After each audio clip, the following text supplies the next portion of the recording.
This is Jocko podcast number 451 with Carrie Helton and me, Jocko Willing. Good evening, Carrie. Good evening. Is war an art or a science?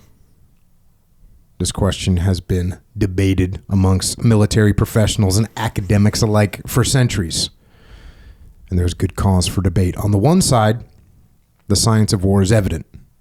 The use of empirically tested strategies, tactics, and techniques are required for success. Planning based on detailed analytics and systematic lessons learned allow for the execution of methodologies that are backed by historical evidence. The science of war is real, but so is the art of war. Great military leaders do not solely rely on data, analytics, and proven methods. Instead, they use their own experience and judgment. They apply their own imagination to create innovative approaches in order to solve complex problems. Solutions are applied that allow their forces to outmaneuver the enemy.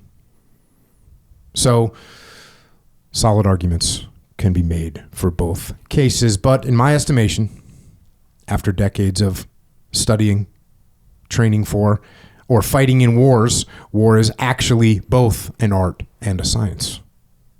A student must understand both the art and the science of war in order to be truly proficient. And it is the science that must come first.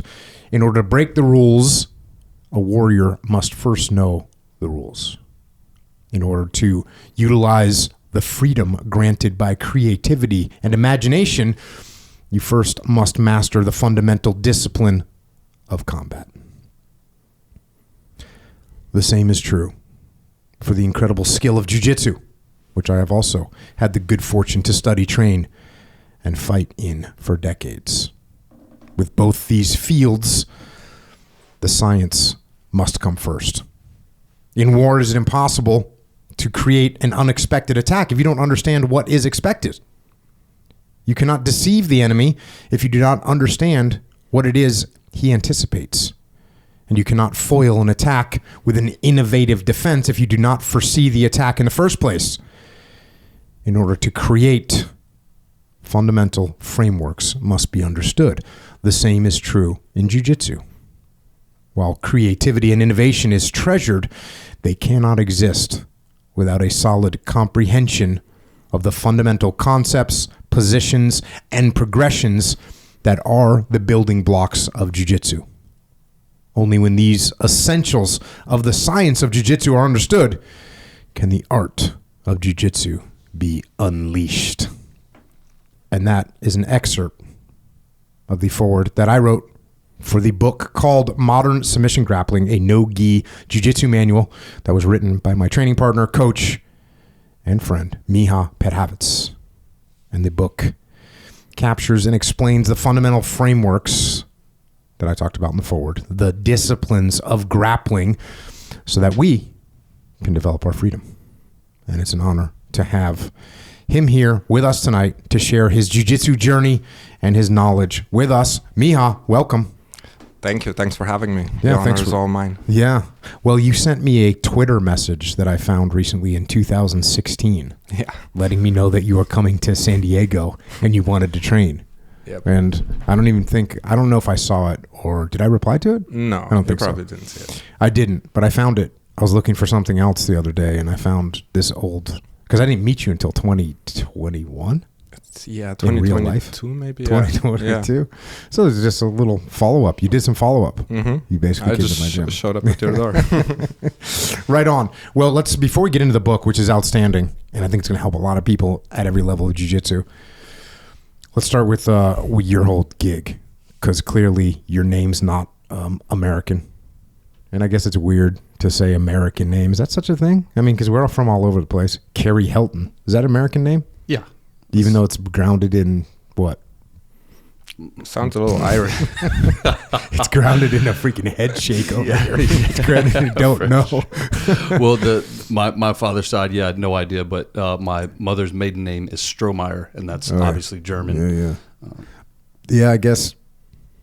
Well, we know you're not from America. We know that much. So you're born in Slovenia. Yeah. So growing up in Slovenia is a lot of people, and we were joking about this before we hit play. I'm like, a lot of people might think Slovenia, they might hear Slovenia and think, oh, isn't that by Jersey? Or is that west of Michigan? Like, people are just not going to know. So Slovenia, population 2.1 million. It's ethnic 83% Slovenes. Is that what you call yourselves? Yeah, Slovenes, both. Slovenes, both work. Then it's got some Serbs, some Croats, some Bosniaks, and then some others. And it's in between Italy, Austria, Hungary, Croatia, and the Adriatic Sea. How far from the ocean did you grow up? How far from the Adriatic Sea? Probably like 150 miles, I would say. Did you go like there? That. Yeah. We have a really tiny piece of coastline, but Croatia is super nearby, and they have plenty. So in the summer, when June hits, all of Central Europe basically just goes down to Croatia. Their seaside is pretty top notch, honestly. I've seen pictures of it, and it does look pretty top notch. 1918, the state of Slovenes, Croats, and Serb merged with Serbia and became part of the kingdom of Serbs, Croats, and Slovenes. Yeah. That's the name of the country? Yeah. They just called it the kingdom of these groups. Yeah, it actually switched. I think the order of it switched. But yeah, that was basically up until, I think, the First World War. I would have to brush up on my history a little bit. For a long part, we were a part of the Austro-Hungarian Empire, and then kind of seceded to become this kingdom. And then after World War II, Yugoslavia. You guys were Yugoslavia, got occupied and partitioned by the Axis powers. Yeah. Tito, communists, took over, and that was kind of a, they were doing basically a war. I mean, a war against the Nazis and you were telling me your great grandfather was killed by the partisans, which were the communists that actually won the war. Yeah. And he got executed by which he was a part of them, and they killed him. Yeah. It was, so it was basically a guerrilla force, the partisans. I read a long time ago, I read a big book about Tito, and yeah, there were a super small guerrilla force, basically just a couple of guys in the forest with guns. And then as World War II was starting to progress against Germany's favor, they started to get a lot of weapons and stuff, a lot of support from the Allies. And they kind of miraculously won the war and helped drive out the Germans, but they were kind of like a ragtag group still. So yeah, my great-grandfather, he spoke German super well, and that's not really that, I mean, it's not that much of a clue because he lived 20 miles from Austria, and they just built a new house basically. So the guy who was one of his comrades kind of had a liking to that house, so they accused him of being a traitor, a collaborator, and then they took him to this hillside, shot him in the back of the head, from what I hear. So every November 1st is kind of Remembrance Day, and my family would go up to that part of that random hill and just pay our respects and stuff. And yeah, that kind of stuff did happen a lot. On my other side, for example, my grandmother, she's one of 13 kids. And if I remember correctly, she had one brother who was fighting with the partisans, and the other was fighting with the other side, which was more the right-wing collaborators who were basically collaborating with the Nazis. So it was a strange time, I guess. Yeah, it's interesting because I've fought in a counterinsurgency, and I've always looked at different counterinsurgencies and insurgencies, and I'm gonna have to dive into that one. We'll have to do a podcast about that one because it's definitely a pretty interesting one that they were able to drive out the Nazis, and they were getting a lot of ally support. So it's kind of a foreshadowing of some of the modern counterinsurgencies that took place. Nazis get driven out, 1945, obviously they get beat. And then from 1945 to 1980, you got this communist republic, basically, until Tito dies. Yeah. It was technically more socialist. And, a lot of people say that hey, is Slovenia part of the Soviet Union and stuff? And I always say, no, actually, Tito and Stalin tried to kill each other multiple times. They had a big beef from, that's a funny way to put it, from 1948 onwards, I think. And Yugoslavia was actually a part of the unaligned movement. So I think Egypt, I want to say India, Indonesia were countries that basically didn't pick sides during the Cold War. They tried to do their own thing. And yeah, it was slightly milder communism. A lot of people actually look back at it kind of fondly to that time, the older people, and then like the others, mostly like the Catholics, they're not such fans. Yeah. But Tito, because of his background, I think he had parts of everything, parts Croatian, parts Serbian, parts Slovenian. He was holding the country together, and then once he died, all hell broke loose, basically. Yeah, and that's when you get, by the 90s, you get different groups declaring independence from the Yugoslavia, and you end up with the Slovenian. What do you guys call this war? Is it like Independence War? But Okay. it was I think it was a couple of days. It was 2 weeks or something. A couple of people did die, and obviously we gotta pay respects to them. But we got off very, very lightly. Yeah. Yeah, June 27th, 1991 to July 7th. So yeah, pretty short war. And 19 Slovenians killed, 182 wounded. The JNA, which is the Yugoslavs People's Army, had 44 killed, 146 wounded. But that's pretty amazing to have a war end that quick. Yeah. Normally, those, you just get into these escalations where it's an eye for an eye for an eye for an eye for an eye for an eye, and you end up with, the Israeli and Palestinian conflict it just like lasts forever. So to have this thing end that quickly is pretty amazing. Again, I think I'm gonna have to look into that region a little bit and study those wars because I haven't done too much of it. So that was in 1991. Also in 1991, Miha was born. Yeah. So when you were born, were you born after the war, before the war? After, yeah, like a half a year later. My mom was actually pregnant with me while it was going on. There was actually one crazy moment that she described. So where in my home, we have this view of the very last bit of the Alps, right? Just mountains. And on the edge of it, there's actually a ski resort that you can see. And on top of that ski resort is a radio communication tower. And she said that she saw basically a fighter jet bomb that tower. Wow. That was probably pretty scary during that war. But yeah, I was born after in Slovenia. And what did your mom and dad do? My mom is still an accountant, and she's worked at the same firm all her life. And my dad used to be a salesman in a printing factory, and then he became the CEO of a small printing factory, and now he's retired. Yeah, that was my first job as well. When I was 15, I worked in the printing factory. 6 a.m. start time, basically just loading paper into machines. Good times. Yeah. And you start, how'd you get introduced? Because you started with Judo, right? Yeah. How'd you find Judo? So first I did a little bit of tennis, a little bit of soccer.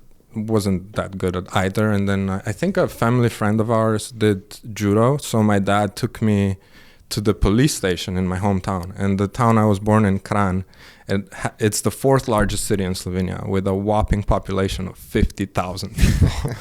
So at the police station, there was a judo club. And I remember getting there, and the guy at the reception would buzz us in. We would go up to the 2nd floor, and there was a little dojo there, and I met my coach there, and basically a small group of kids just started training there. And how old? You're 10 years old at this I think point? I was 10 years old at the time, yeah. And did they issue you a gi?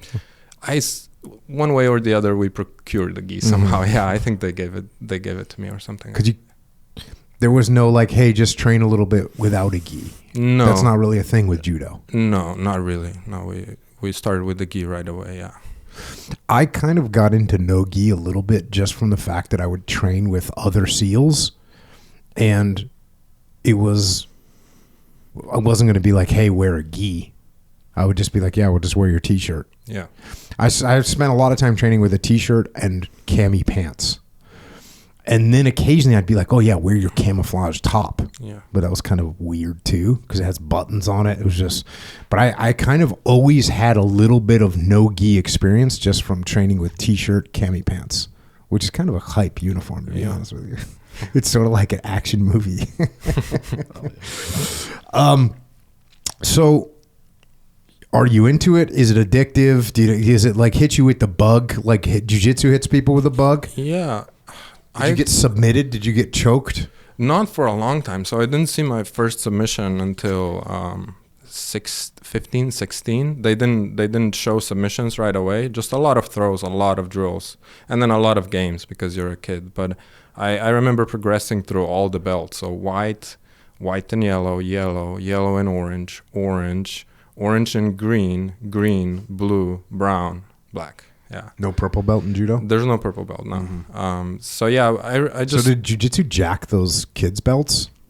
No, they're a little bit different actually. So in jiu-jitsu, They have gray now. it's white and gray and black, white and yellow and black, and then I think it's orange. Same thing with orange, and then it's blue after orange. I'm pretty sure. The kids' belts did not exist before. Like when I started jiu-jitsu, there was no kids' belts. There was no different colored kids' belts. We didn't have that. At least I didn't know about it at all, even though I had kids. And it kind of came around. So we must have jacked that somehow at some point from judo.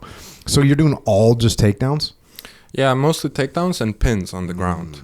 So they just didn't show too many submissions. I remember the first time I learned an armbar, I was like, this is freaking amazing. So I can throw people and I can break their arms. That's How awesome. old were you when you submitted someone for the first time?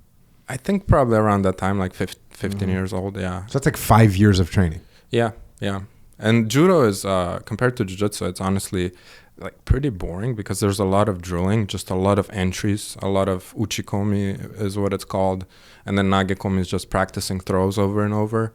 And yeah, it wasn't a while until we started doing submissions. And then those are also limited because it's different in the sense that if you're in a judo competition, especially now that they've changed a lot of the rules, you fail a throw, people will typically turtle up because all you need to do is wait for 10 seconds and the ref will stand you up.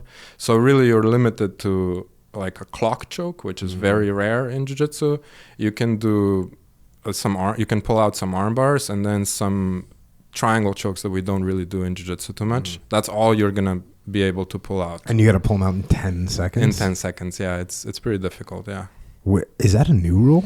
No, I think that's been the case for a while. They're still very lenient. If you get on a submission, they'll let you work until you stop continuously progressing to it. But if there's any kind of stall in the action, they just stand you back up. And that's actually because Jigoro Kano, the founder of judo, he obviously took jiu-jitsu and he was looking at it from a different light. His idea was that judo should be used as a self-defense tool and that it has to be effective against multiple opponents. So in order to do that, you should be throwing people quickly and focus a lot on your throws. So they purposefully kind of stayed away from groundwork. And then other judo offshoots in schools, they focused more on the ground. Kosen judo, for example, if you look at some old pictures and stuff, you'll see them doing heel hooks, you'll see them doing X-guard and stuff like that. There's a whole offshoot of judo that kept doing that. Yeah. But yours was more not like that. No, we had some groundwork, but not that much. It wasn't until I got linked up with the Slovenian national team and we started to do camps with that group where we started to do like more serious judo, a lot more submissions. How old were you when you started going with the judo or the Slovenian national team? About 14, 15. I think those are some of my happiest childhood memories, would be doing camps. And I don't want to like steal anyone's valor. I wasn't a part of the national team, like competing. The best I ever did competition-wise was I got second in the national championship as a junior and third as a cadet. But some of those people went on to win Olympic gold medals. So I was just fortunate enough to train with them and do some pretty crazy camps. There were mostly two. One was at the seaside, and I remember so it would be like 6 a.m. wake up, go for a run, then eat the least healthy breakfast you could possibly eat, like bread, butter, and jam, fuel up. And then the next class would be like a 2-hour session with, I don't know, there was probably 200 people there, just a huge gymnasium full of mats. And then go take a nap, eat something, and then a 2-3 hour session after that for a week. And I remember my wrists and my neck being so scratched from from just the abrasion of the gi that they would constantly feel like they're on fire. And honestly, those are some of my best childhood memories, is just going through that. So I used to train when I started jiu-jitsu for real. I trained with this guy, Fabio Santos. That's where Dean was. That's where I was. And we would do these drills where you're just like, you'd stand there on opposite end of the mats and you'd run across, throw the dude, and then get to the end of the line, and you just rotate through like that, and you do that for, like 20 minutes. But you get thrown, I don't know, 20 times, right? Yeah. And even that kind of sucks. You know what I mean? Like, let's be honest, you're getting hucked, and, I'm sure our break falls weren't up to like judo level of break falls. But man, it's punishing just getting tossed like that all freaking day. I had back issues for sure. I had kind of like sciatica back pain because I did a lot of that. And then also I was sitting in school for a lot of the time on those like the least ergonomic chair you could possibly design. I think Satan designed them, honestly. just like the worst possible posture. So that didn't feel too good. And yeah, I remember doing a camp with there's one team that got probably, I want to estimate, like 3 Olympic gold medals and a couple of silvers and a bronze under one coach. His name is Marian Fabian. And he had this, at the start, it was like a little dojo, Japanese-style dojo on top of a hill. And I remember the first time I went there, it was in the middle of winter. It was snowing outside. And this guy opens up the doors. So we were running and warming up, but ironically, I couldn't feel my toes. It was just so cold. There was a lot of that mental toughness thing. There were whispers that the guy trained in North Korea and stuff like that. Yeah. So I remember one time, me and a teammate, we got dropped off there. There was a house that was probably 100 years old. I think someone who lived there passed away recently, and they just had it on that property. In the living area, it wasn't really cleaned out or anything. They just threw tatamis on the mat, and we brought a sleeping bag, and they just said, yeah, this is where you're staying for a week. And then same thing, 6 a.m. And at 6 a.m. they would wake us up and do drills in the parking lot. I don't know if this was on purpose, but it was kind of like asphalt and then gravel on top of it. And they had us doing, those wheelbarrow drills and stuff like that. I think it was all like mental toughness building. And then go up, run into the forest, jump across logs and stuff like that. Very Rocky 4 type exercises. And I think that was actually successful because a lot of those, especially the women who were training there, it feels to me like they got their personality erased and all their desires and everything just replaced with just being a machine. Just like this, there's no stopping them. Yeah. Did you have the goal of like making the Olympic team or anything like that? To be honest, at that time, I was just kind of happy to be there. I honestly, I didn't have that many goals. I just wanted to be the best I can be, but I didn't aim that high. It wasn't until jiu-jitsu where at white belt I started competing, and I was like, oh damn, like I'm a lot better than these guys. I can do something here. With judo, I was just like, man, there's so many people, everyone's so tough. I just want to do the best that I can. So when was your introduction to the jiu-jitsu? Yeah, when I was 18, after I got my black belt in judo, I made a really difficult decision to quit because obviously I put a lot of time into it. But one time at training, I caught myself looking at the clock, and I was like, when is this gonna end? And I was like, this isn't good. And it was a combination of two things. One was the place where I was training was lacking my size of training partners, and there just weren't that many of them. And then the second thing was, were you too big or too small? I was or just unlucky. Yeah, I was a little bit too big at the time. I think there was a lot of younger people, and just the number of people there wasn't that big. So the other thing was judo changed the rules a lot, from where you could do double legs, you could do drop techniques, you could do a little bit more stuff on the ground. And really, it's because they wanted grandmas on NBC every 4 years to understand what's going on at the Olympics, right? For it to be less complicated. So that I really wanted to find out if I can actually fight, right? And I decided that the best thing to do would be to try some MMA. Yeah. How popular was MMA? Well, it was in Slovenia at this time. It was pretty popular. It kind of had a couple of waves of popularity in Slovenia. The first one was, I think, Jacare. You remember Jacare Souza? Yeah. I think he fought in Slovenia. There was a promoter who put on some big fights there, and then I came in a little bit after that. there was a Slovenian MMA league that was starting at the time. Basically, I went on Google and I searched for the teams in my hometown, and there were two. One of them was kind of like a McDojo place, honestly. So I was like, no, let's not do that one. So I found one, and I messaged the coach, and I was like, hey, I want to train this. I think I sent him a message. I can be really good. I'm a black belt in judo. I know all the jiu-jitsu guys and stuff like that. So I get to training, and it's in this community fitness center in the back. I think they had like a little basketball court, and we had to put down puzzle mats every single time. And it was a really ragtag group of people. I remember actually the first time I did MMA sparring, I brought gloves that had gel in them, not foam, like those crappy MMA gloves. And we did stand-up sparring, and I went with kind of like the mat enforcer guy, who was actually a really good boxer. And he hit me so hard that I just saw everything turned green for a little bit.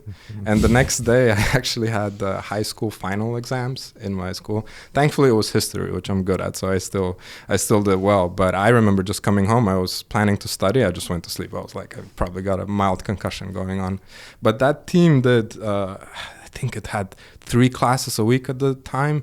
2 were MMA, and 1 was jiu-jitsu. And the first jiu-jitsu class was the coach, who was a blue belt, showing a De La Hiva sweep that he just learned. So yeah, it was not the most structured for beginners, but I really started to enjoy it. I was like, this is actually what I wanted judo to be. Yeah. So was it possible for you to like get focused on jiu-jitsu, or was there enough access to it?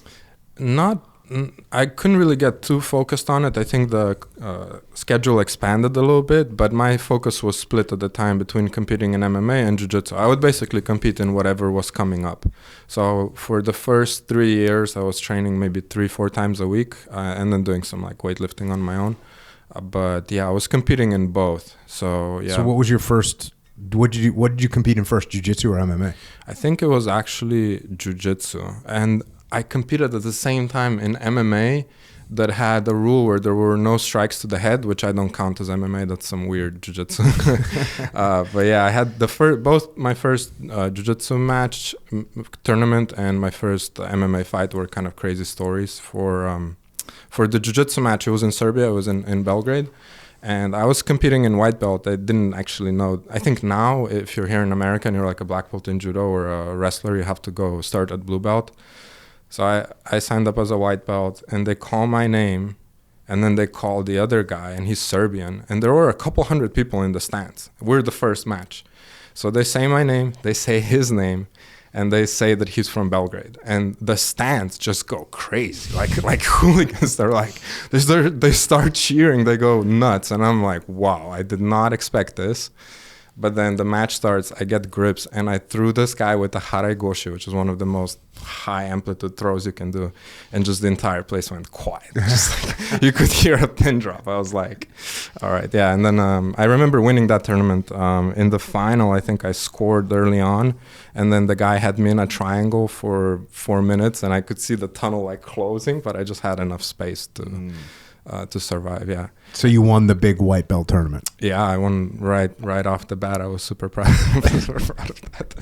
And what about your first MMA match? So my first MMA match was actually supposed to be also some kind of weird hybrid rules where you can only strike to the head when you're on the ground. And I was like, hey, that actually suits me pretty well. And it was supposed to be after a grappling tournament. So we go to some middle of nowhere place in Croatia, like 3 hours away. And it's not the best organized tournament. So the grappling part is going on for like 8 hours. And I competed at that was my first No-Ghee competition. I won that. But the entire time I see this guy who's not doing grappling. He has a broken nose, like how boxers have that broken nose. He's got like a neck tattoo, just like the meanest looking guy. He's just like mean mugging me the entire day, and I'm like, what is going on? Why is this guy doing this? So they call my name to go to the podium to pick up my medal. So they say, first place, Miha Perhavec. Next fight, mat number 1, MMA, Miha Perhavec versus. So I have a shin pad on, and I have 1 glove on, and no time to wrap my hands. And by the way, the promoter explains that actually it's just MMA. It's punches to the head and everything. So I didn't actually wrap my hands. I just threw shin pads on, and we also had helmets. So that like actually headgear or helmets? Headgear. Oh, okay, yeah, sorry. Yeah. So we start fighting, and guess who my first opponent is? The dude. Yeah, the dude. So the second punch that I threw, I hit it from the side like this, and I broke this bone right under my thumb. And then he hit me with some better shots, nothing that would like rock me or anything. And I was taking him down consistently, but he would get guillotines on me, and the headgear would turn. So it would be kind of like suffocating me and keeping me in there. So I lost the decision. That was the only amateur MMA fight that I lost. And then I went to the side, and the organizer comes up to me and he's like, your next fight is going to be in 10 minutes. I'm like, bro. So yeah, I just put a wrap on my hand, and I arm triangle choked that guy in a couple of minutes. And then I remember going home. We stopped on the way, got some food, and my hand started throbbing. And I knew at that point that if it's throbbing like that, it's broken. So yeah, I got a cast for a little while from then on. And what were you doing like as far as the other track of life as a normal human? Or was MMA now good? Were you trying to be a pro MMA fighter, or were you trying to actually be a normal human too?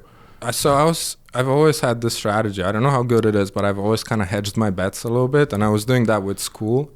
So in that period of my life, my parents were supporting me a lot as long as I was doing my schoolwork. So I was a pretty good student in like elementary school. I had straight 5s, which is like A's. It goes from 1 to 5 in Slovenia. And then for high school, I went to this private Catholic school. They had us learning Latin and stuff. So it was like, it was very serious as far as the teaching goes. So Was it taught by nuns and? No, not really, except for some of the religious classes. But honestly, they taught us a lot about other religions too. It was actually kind of cool to learn and have a better perspective of the world. And it also turned me into an atheist for a while, just being a part of the Catholic school. Now I would say I'm more agnostic at this point. But I was doing that, and then I think at the time when I started MMA and Jiu Jitsu, I was basically studying in college. I was doing international relations. I picked that just because it was kind of difficult to get into that program. So I liked that part, that it was kind of competitive. And I've always done well with social studies, like history, languages, and stuff like that. So I was like, if I have to pick something, I'll do this now. But I remember in high school when people would ask, what do you want to do for work, for a living? My answer was actually, the thing that I'm going to do doesn't exist yet. And it's not, I read it somewhere, I didn't come up with it, it's not that profound, but it actually turned out to be absolutely true, because what I do currently did not exist at that point, yeah. So that's what I was doing, basically studying in school, just trying to pass everything. And so do you go to college when you get done? Is that how your program works in Slovenia? It's a university, so you basically live at home and you just drive there. Yeah. And then what age does that last until? So that was a 4-year program. So I was doing that until I was 23.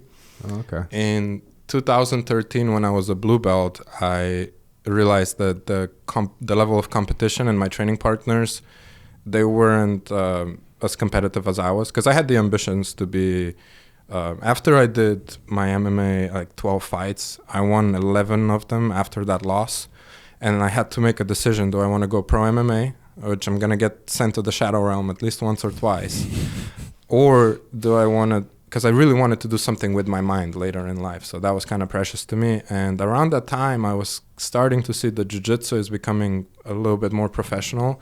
And maybe in a couple of years, it's going to become something that you can actually And this is pursue. like 2013, you said? 2013, 14. Yeah. So did you kind of foresee all like the CTE kind of brain trauma? Yeah, I was kind of aware of it, that's a possibility, even just from training hard, yeah. And yeah, I basically decided to pursue I think jiu-jitsu. that's going to make jiu-jitsu way more popular. I think that is making jiu-jitsu way more popular, because if you're a parent right now, I mean, I know people that played football, American football, and loved American football, and they won't let their kids play. They won't let their sons play American football because like the CTE and the brain damage. And, you know, if you were a dad in 1975 and you wanted your kid to know how to fight, you'd bring him down to a boxing gym. Then maybe if it was 1985, you bring him to a kickboxing gym. Now, you might be a little bit hesitant to do that. You might be hesitant to have your kids sparring boxing or sparring Muay Thai, but you can have them do that jiu-jitsu all day. So I think jiu-jitsu is going to become more and more popular. I mean, obviously, we don't know where the peak of popularity is. It's definitely been on the rise for a long time. But I think that definitely, to me, has something to do with it. The fact that if you're a kid, you can train hard as you can, and you're not going to end up with any kind of CTE. So sounds like you foresaw that a little bit. I didn't foresee it at all. I was over here like an idiot sparring with freaking people like Tom. You know who Thomas Draval is? Oh, yeah. Yeah. Like, speak, because I know you were in Poland. Like, I would spar with that guy and a bunch of other guys. Jan.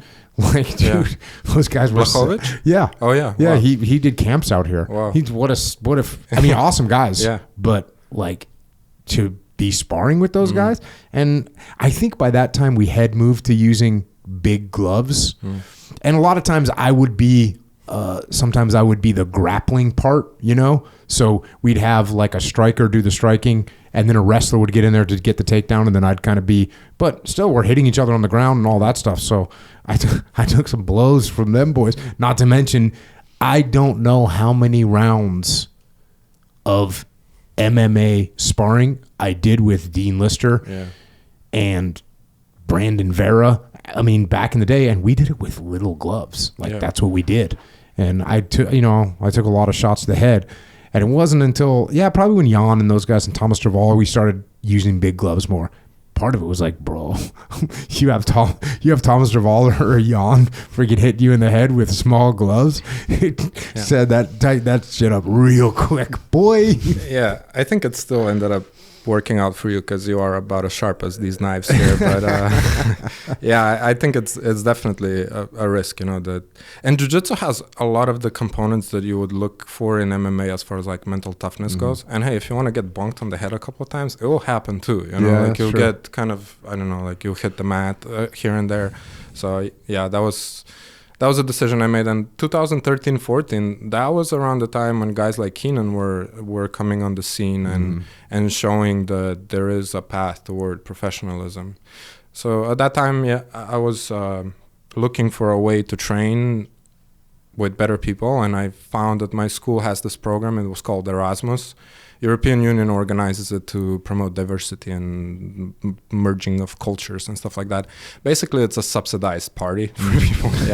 People go drink and socialize, you know, in different places. And I remember going to my coordinator. He had a list of European cities, and I was like, no one wants to go to Warsaw, Poland, right? Everyone wants to go to the coastal Spanish cities. Send me to Warsaw, please. And he was like, all right, cool, you got it. So I went over there, and there was a gym that I knew. So the gym that I was a part of was Alliance, and I knew that the Alliance in Warsaw has a couple of guys who have already done ADCC. Kamil Luminski is one of the guys, I think, did it a couple of times. And the coach, his name is Radek Turek. He's I remember that guy. Yeah, he was really good. And his gym, so he's a PE teacher, or was at the time. So in the school where he taught, he got them to give him a room that just had puzzle mats on the floor. And basically he would teach school all day and then teach jiu-jitsu. And it was some really, really good people. I was getting my butt kicked quite a bit, which was exactly what I was looking for at that point in time. And also he was pretty ahead on leg locks. So 2015-16 is when the Danaher Dad Squad kind of blew up leg locks for everyone to see. And obviously Dean was doing them before and people knew about them.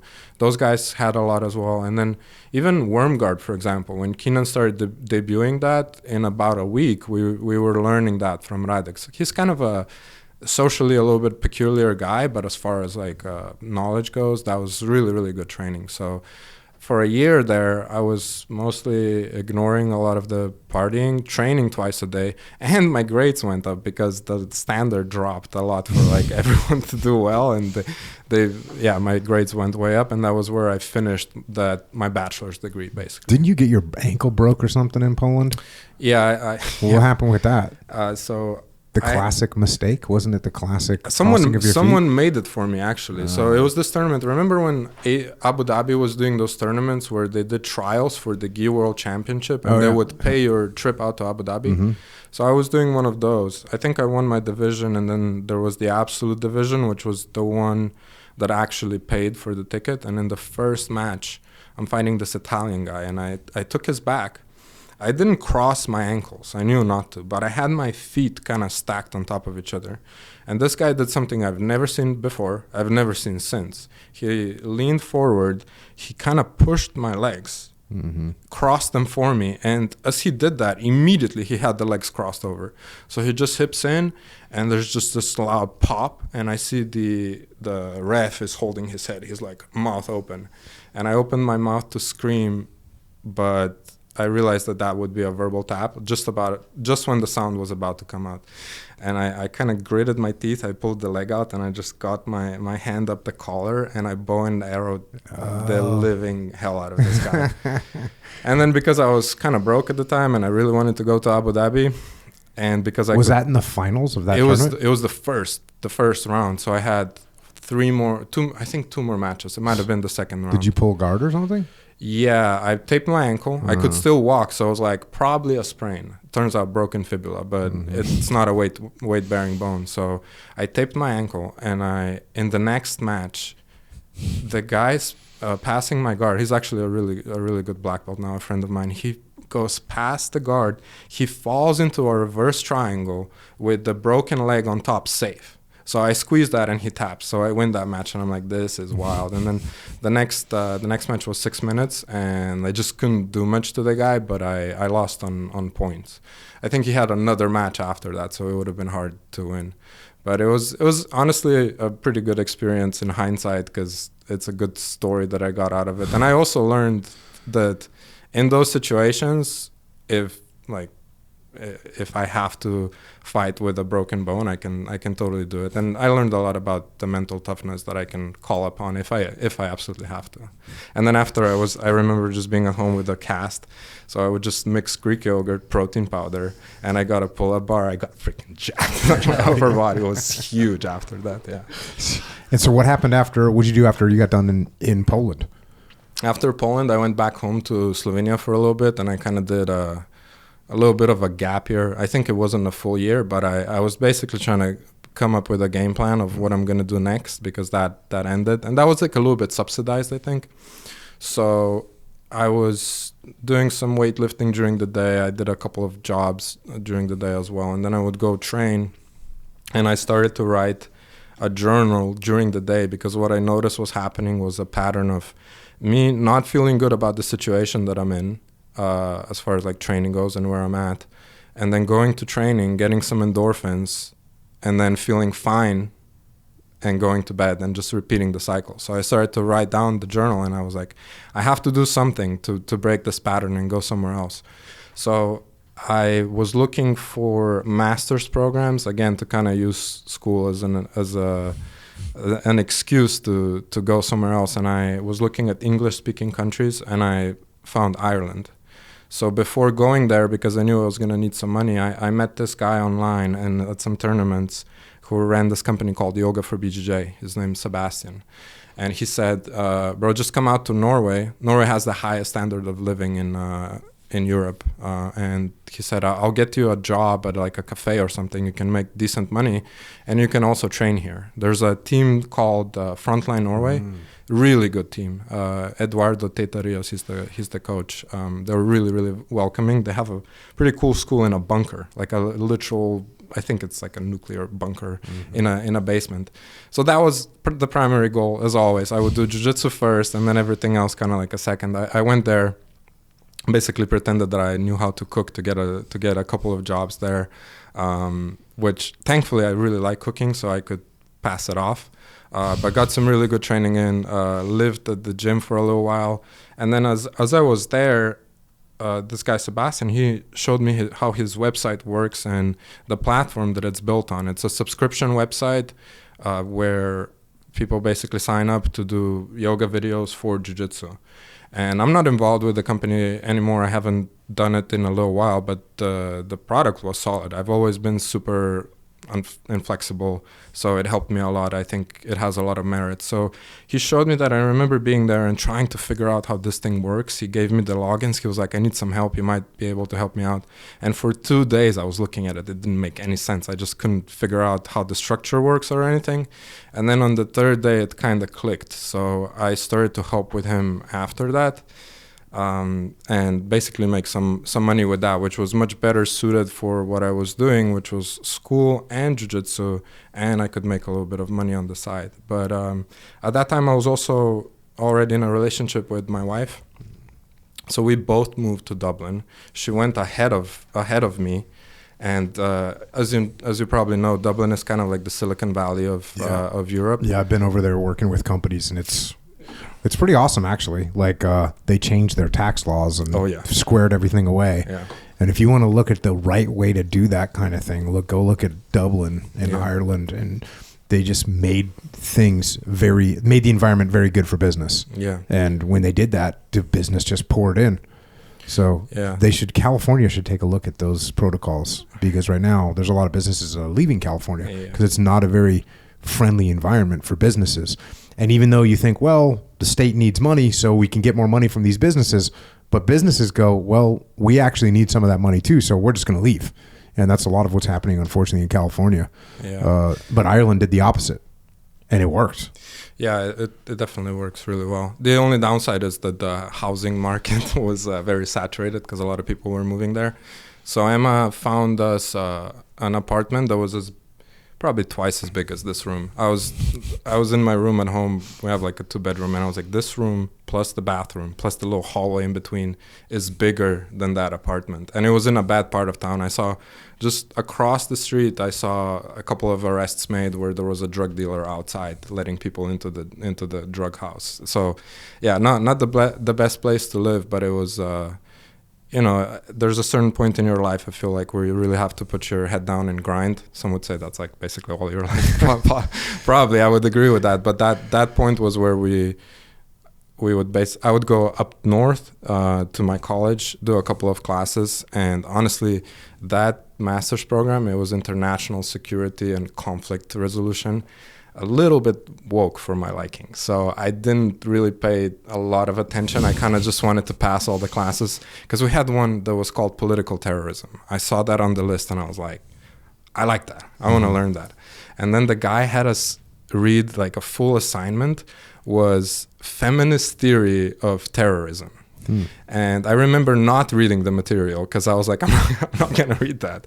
Sorry. I mean, that may be a little bit, I don't know, like, maybe discounting the merit of feminist theories when it comes to terrorism, but I didn't want to do it. And then I just remember working on my newsletter, and a guy in the class, he went on this rant of how useless this was to read, and I was like, oh man, I wish I read it too, so I could chime in a little bit. But there was a lot of stuff like that. So I was working on newsletters and stuff like that during that time. Were the newsletters for BJJ for yoga? For yoga, for BJJ at the time, yeah.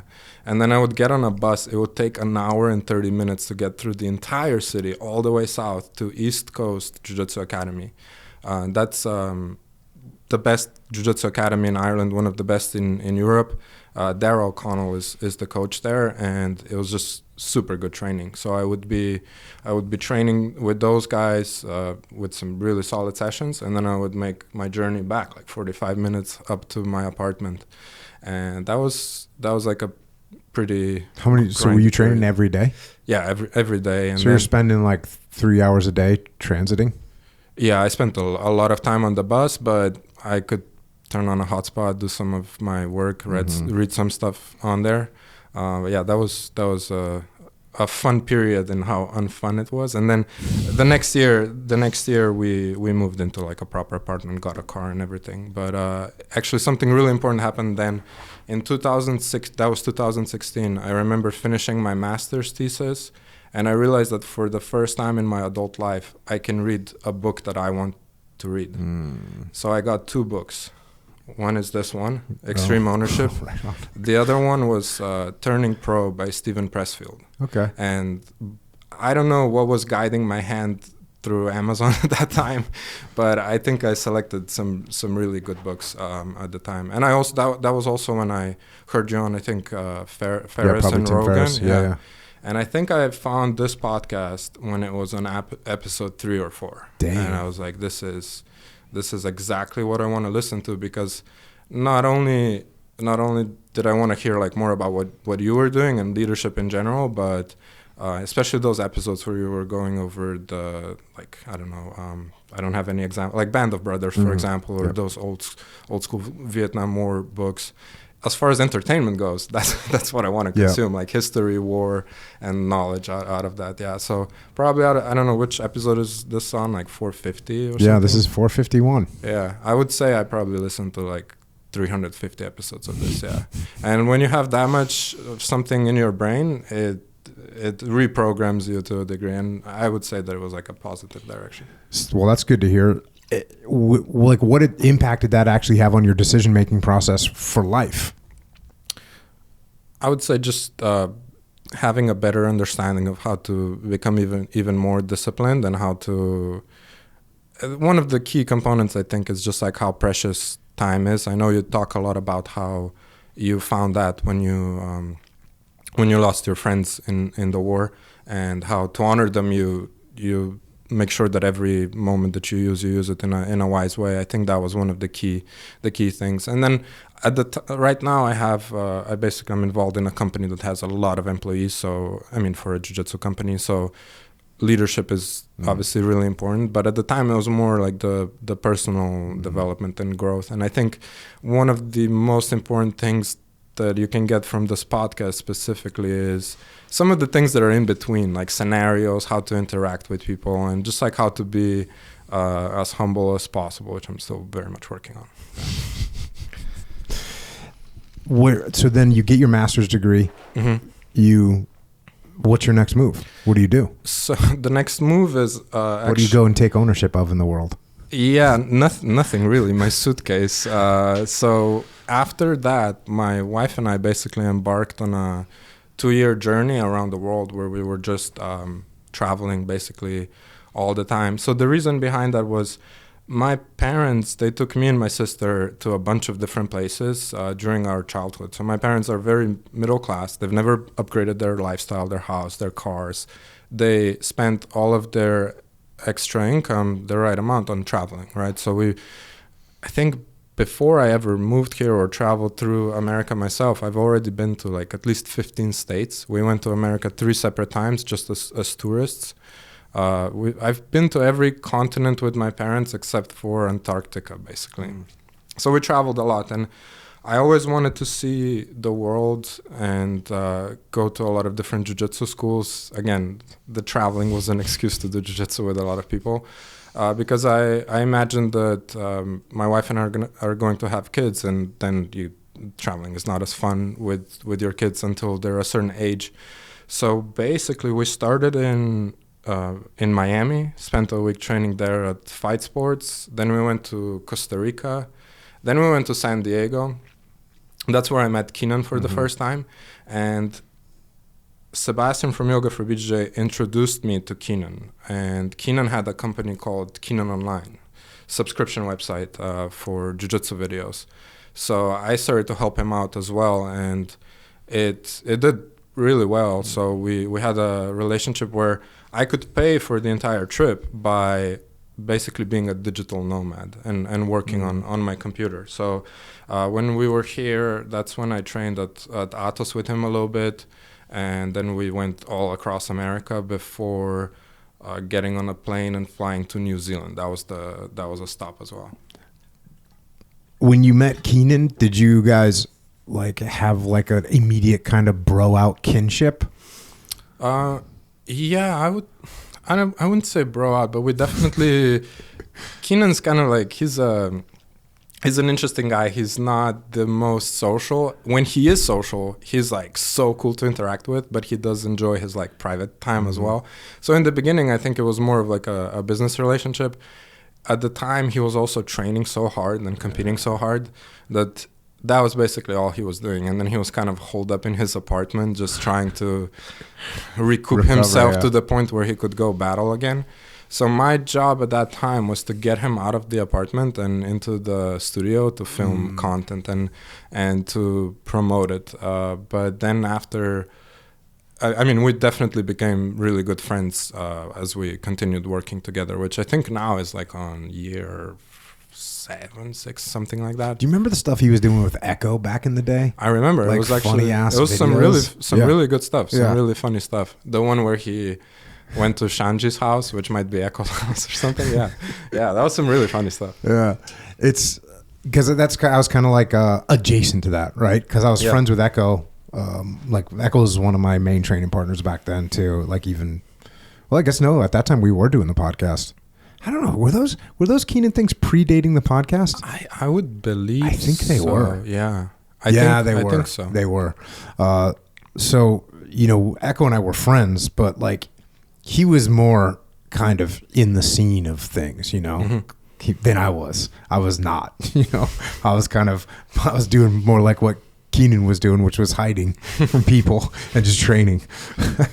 Yeah. So then it's New Zealand. Yeah, New Zealand for a couple of probably like 8 weeks. Everything, I think we spent about 6 to 8 weeks there. So New Zealand, Australia, Bali, Singapore, and then we went from Singapore back to Europe, Dublin, Slovenia, New York. So even before that, when I still lived in Ireland, I would go and do some camps with the Danaher Death Squad. So that was one of my primary destinations, was go and train with them. So we got through there again, San Diego again, all across America again. And then when we flew to New Zealand for the first time, we flew through Hawaii. And when I saw Hawaii, I was like, we need to come back here. And we got back to Hawaii, did Oahu, Kauai, Maui, and the Big Island for a couple of days, and then we flew to Japan for almost 2 months, and that was really, really cool. The highlight there was for sure getting invited to train with the Manari in a pro wrestling academy, like a huge building that's just dedicated to pro wrestling, and it was actually some really good people training there, and then back to Europe again, and then back to New York. And on the previous trip there, that was when I basically had another split in the path to see like where I'm gonna go, because John had actually pulled me and Craig Jones aside, and he asked us if we would become a part of the team, because he's looking for more international people. I think he probably just wanted Craig, but he just I was just like the side. When you first show up, like what's it like the very first time you went to DDS, so you go to Henzo school, and you roll in there and you say, hey, what time are the, because I guess you've competed at that point. Is your name out there enough where you can roll in and kind of, because if people that are listening that don't know jiu-jitsu, you can't just roll in and be like, hey, where's the pro team, because I want to train with them. Yeah. I mean, you can, but at that point, I've traveled so much with jiu-jitsu that I had kind of gotten a standard operating procedures for what to do to have the highest chance of having a good reception. And that's what I want to know. All of the Danaher Death Squad guys were incredibly welcoming to me, and they were all super, super cool. I've never had a bad experience, honestly, in any gym. So the first thing you do is you show up, you show respect to everyone, and like whatever hierarchy they have at the moment, you pay attention to that, and then you shut the hell up, and you train super hard without injuring anyone and doing the very best that you can, and you show up to every training session. With that recipe, there is not really an option for you to not have a good impact on the academy. And then if there's... What mistakes can you make? What mistakes have you seen people make? Just like, let's say after training, everyone already knows each other. They're like... One of the best things after training is, like how you talk after class with people in like a circle. If you just come in there, like crash that and like start telling people your life story, or someone's rolling that's like a star in jiu-jitsu and you interrupt their roll to take a picture with them or something like that, those are all bad ideas. Or just coming in, mugging everyone from the side without shaking everyone's hand, things like that, So just be cool. Just basically be cool. And if you train hard, and if you're not beating people, If you train hard and you're a safe training partner, people will want to roll with you. So that I think is kind of the key. Yeah, that's huge. Getting into level 12 death matches with people that you've never met before is just, look, man, it's just like, don't do that. You know, just don't do that. Because you don't know where, like, you show up to my gym and you're like, hey, I want to train with you, and you try and kill me. Well, you don't know what's going on in my world. Yeah. You don't know what's happening, and now you're having a death match with me. It's just like, hey, bro, we'll have death matches. You and I have had countless death matches at this juncture in time. But yeah, just be respectful and don't be an idiot, I think, when you show up to when you show up to someone's gym. And I don't think it's even just jiu-jitsu. It's any kind of situation, just roll up and build some trust, build a relationship before you go into that. Like, I don't know, in business, let's say you get hired by a company and if you come in and you're like really sharing your thoughts and ideas. I know a better way to do this, guys. Yeah, exactly. Hey guys, I know a better way to do this. Yeah, it might be a good idea to first learn how they do things. You know? Yeah. So it applies in all aspects. Yeah. If you know the way broadly, you'll see it in all things. Okay, so now you and Craig Jones get asked to become the international representatives of DDS. Yeah. And it's probably because Craig. Yeah. I think John said they were trying to do like a documentary or something for Netflix where that would be good. And I mean, what a bad idea to invite Craig Jones to the Danaher Death Squad in hindsight. But at the same time, Keenan flew to New York to train, and we went up to JT Torres's academy to do a session. And we actually took a train ride back into the city, and he basically popped the question. He was like, I'm going to open a gym in San Diego, and I can do it on my own, but it probably won't be as good as if you're involved as well. So he invited me to come do that with him. And I basically had to decide again. And on one hand, it was the potential glory of becoming a really good competitor. And on the other side was like a slightly safer path with the business of building a big academy. And again, I kind of hedged my bets. It's not, I don't think I'll have regrets. I may, but I went with that option because at that time I had traveled with my wife for 2 years straight. And that means that you're together 24/7, basically. When you go to the toilet, that's the only time when you're not together. So I had realized that since we had not killed each other, that we may be highly compatible. So I wanted to make sure that financially we have resources when we get to the next stage of our life. So after that, I went back home, took care of some visa stuff, got back to America, and then we actually did Keenan was not quite ready to open the academy, so we did a camp before ADCC 2019, and then we both got a massive eye infection. And at that time he also got into a spat with Gordon Ryan a little bit. So at that point the decision was already made, and it was like super clear that we're gonna open Legion. Yeah. So what year was that? It was 2019. So we started. Did you do ADCC that year? No, I wasn't. I didn't qualify. I was just there for the camp and to pick up the eye infection. So you open Legion in 2019. Yeah. You call Legion American Jiu Jitsu. Yeah. Is that Keenan driving that? I mean, Keenan is definitely the driving force behind that, and he could go in depth on it. Yeah, I saw some of his posts about it. He was going in depth on it. Yeah. It's very interesting stuff. It is very interesting, yeah. And obviously the Brazilians absolutely love it, that we call ourselves Legion American Jiu-Jitsu. But really what it comes down to is just, the main thing is it's just a cultural difference, and how we run the academy is very different from how I've seen Brazilian Jiu-Jitsu academies run during my travels and everything.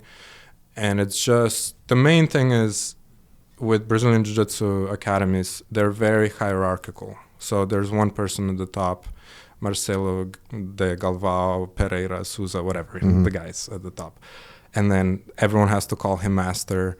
And basically, it seems like the members are kind of serving the person at the top. So what we decided to do is have it be set differently, where the coaches are serving the students. And we don't try to make it seem like the academy is some like family, because families actually have a lot of drama and a lot of disputes and stuff like that.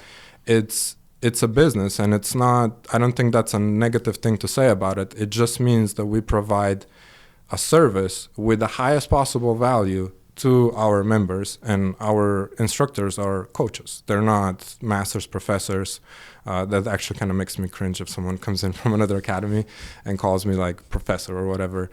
So that's the main thing. Cultural differences in how we do business. And then as far as, like, for example, Keenan, a lot of the stuff that he developed on the mats, lapel guard and other moves, that's pretty much all him. That's like an American thing as well, and other instructors that we have as well. So we also make sure to do gi, no-gi year round, and no-gi also you would have some issues tracing it back in its current form all the way back to Brazil. And Jiu-Jitsu has evolved a lot through the world, and I mean, you have to give Brazilians credit where it's due. Personally, I think the biggest positive influence that they've contributed to Jiu-Jitsu was the precursor of the IBJJF. I forget the name, I would kind of butcher the pronunciation. The rules of that were giving points to mount back control, the heaviest point. So that kind of formed Jiu-Jitsu in a way where people started looking for the back a lot more, and it transitioned away from the Judo style, which was more like side pins and stuff like that. But yeah, that's the main thing people ask all the time. It's just a cultural difference. Yeah, and people always ask me, where should I go train? Or, I live in such and such a town. And I always tell them, Google. First of all, Google and find what's close to your work or close to your house, because proximity matters. And if you have to drive 48 minutes to train and 48 minutes to get home, there's going to be a lot of days where you're not going to be able to make it. Like you just don't have an extra hour and a half to be driving in your car, and so you can't make it. So proximity kind of rules, and then go to a couple different gyms, because there's some people that want a traditional martial arts setting where you're bowing before you get on the mat, and they want to bow to their sensei, and that's cool. And roger that, go do that. And some people want something that's more like what you're talking about. Some people want like super chill, and there's jiu-jitsu academies that are just like, you might as well be going in there and I don't know, what's a super chill sport where like people are just going in, I mean, never even like, some of them are like a cigar joint, like you're just going in there. You have to smoke weed. Yeah. So you got everything. I'd say surfing maybe is like a kind of chill sport. Yeah. There's definitely places, jiu-jitsu academies that are super chill. Like, hey, we don't care what you wear. You don't have to wear. And there's some places where you got to wear a matching gi. You got to wear the gi from that academy. And again, if that's what you're looking for, go get it. If you're looking for something that's on the other end of the spectrum, cool, go get it. There's one thing that's beautiful about jiu-jitsu right now is there's so many different options. And what's interesting is like both those types of schools, they both produce champions. They both will have people that excel. So you got to kind of find what you're looking for. But you guys open, and it's, what is it, 2019 when you open? Yeah, so I think we got the keys August, July. We opened on November 1st. Yeah, that was, I think we got, like, we pre-sold 100 memberships. So we started with 100 people. And then nothing bad happened in the coming months, and everything was great, and we just had a linear growth, and life was beautiful. Did you guys shut completely down for COVID? Did you guys paper the walls like most gyms did, or what'd you do? Paper the windows? A little bit of both. Yeah. At first we basically closed down, and that was honestly, like, in hindsight when I look at it, I think Keenan and I, we both kind of agreed that we made a mistake there where we were both vocal without knowing, we kind of couldn't know that COVID might have been a bioweapon that was some way or the other escaped the lab, and that there's some odd things behind the whole situation. We were more like, hey, this is like a serious thing. We have to, like, read a little bit too much of the media, and we basically decided to lock down pretty early on, around the time when Tom Hanks got COVID, which was a big turning point in the world. And NBA shut down. I think it was like mid-March. So for a couple of months we closed down, and then we realized like, hey, there's some weird stuff going on with this, and maybe if the liquor stores and the dispensaries are still open, maybe places where you can get healthier by working out should still be open as well.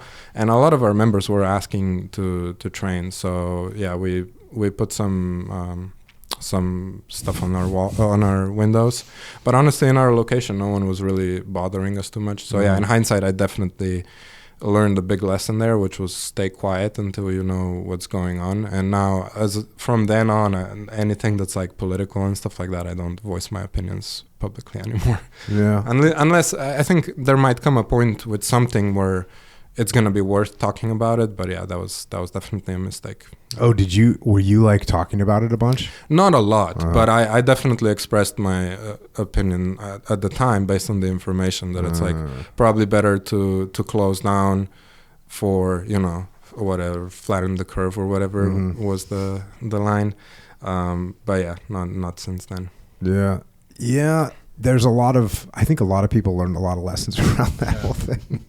Yeah, it was very strange to watch, that's for sure. Okay, so now you get back open. You got your black belt in 2021? Yeah. From Keenan? From Keenan, yeah. I'm definitely his first black belt. And then I think Sloan is the second. Damn. Yeah. At that time we were still doing some gi. And then after we transitioned more to No-Ghee. And we also, so with Keenan, as far as like business goes, we had that Keenan Online website, and then he is known for his lapel guard. So we did a separate course, the Lapel Encyclopedia, which was like, I think 8 hours of instruction when it launched, and then we updated it several times. And that did really well. It was basically how we got our capital to start Legion without getting like a sugar daddy or an investor. So that's how we got started, and we transitioned that into a company that did Jiu Jitsu X, that did videos for other people as well. But at like in 2022, we had some headwind going against some really good competition in that space. So we kind of realized that that's not going to work super well.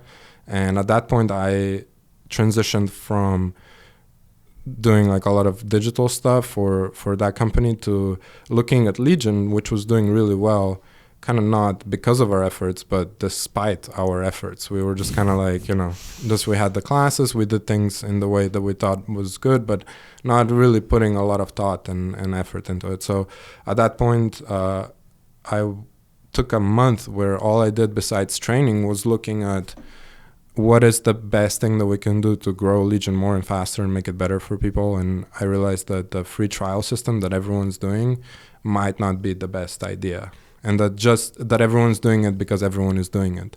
And we decided to do this 5-week beginner course, which is not a new concept. Actually, in the gym in Ireland, they were doing the beginner courses. I was teaching some of them actually, but it was new in the sense that we didn't really allow people to go do our classes unless they did the beginner course first, kind of like a boot camp. In the military, I guess you guys don't get a rifle and a tank and a helicopter and be like, hey, figure this out. So the course basically they start in waves. They have different start dates, and then we get a group of people together, start them on day one with a highly proprietary tweaked curriculum that starts from the beginning, and then at the end they are fully capable of rolling safely. And then we have a bunch of things that we add. So there's 5 judo for jiu-jitsu classes that I teach myself still, uniform, videos of the curriculum, access to the weight area, and like a bunch of other things so that people have the best like starting point.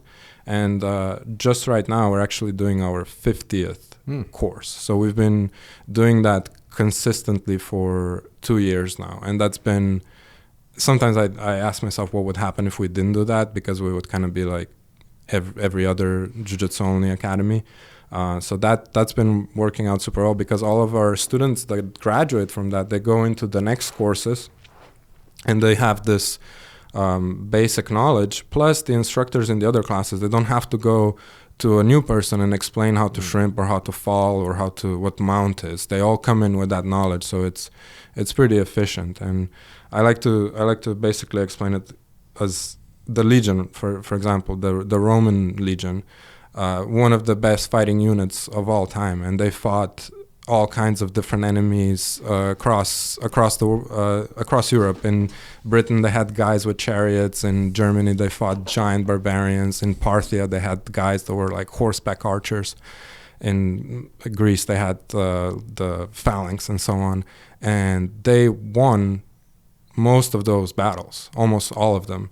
And they didn't have AK-47s. They had swords and shields. And they were guys. And the thing that made them different was their training, their structure, and then a lot of the boring stuff, which is like the logistics, everything that's behind it, the everything that was a part of the society. So that's kind of the approach that we like to take and think more about the structure of the classes, the curriculums, and how everything is done. And it's a really rewarding process. Plus, we have a good team to work with, so they can get people as good as possible, as quickly as possible. That's kind of a goal. If someone shows up there and they've been like, hey, I've been training for 6 months, I'm still a white belt, can I skip this program?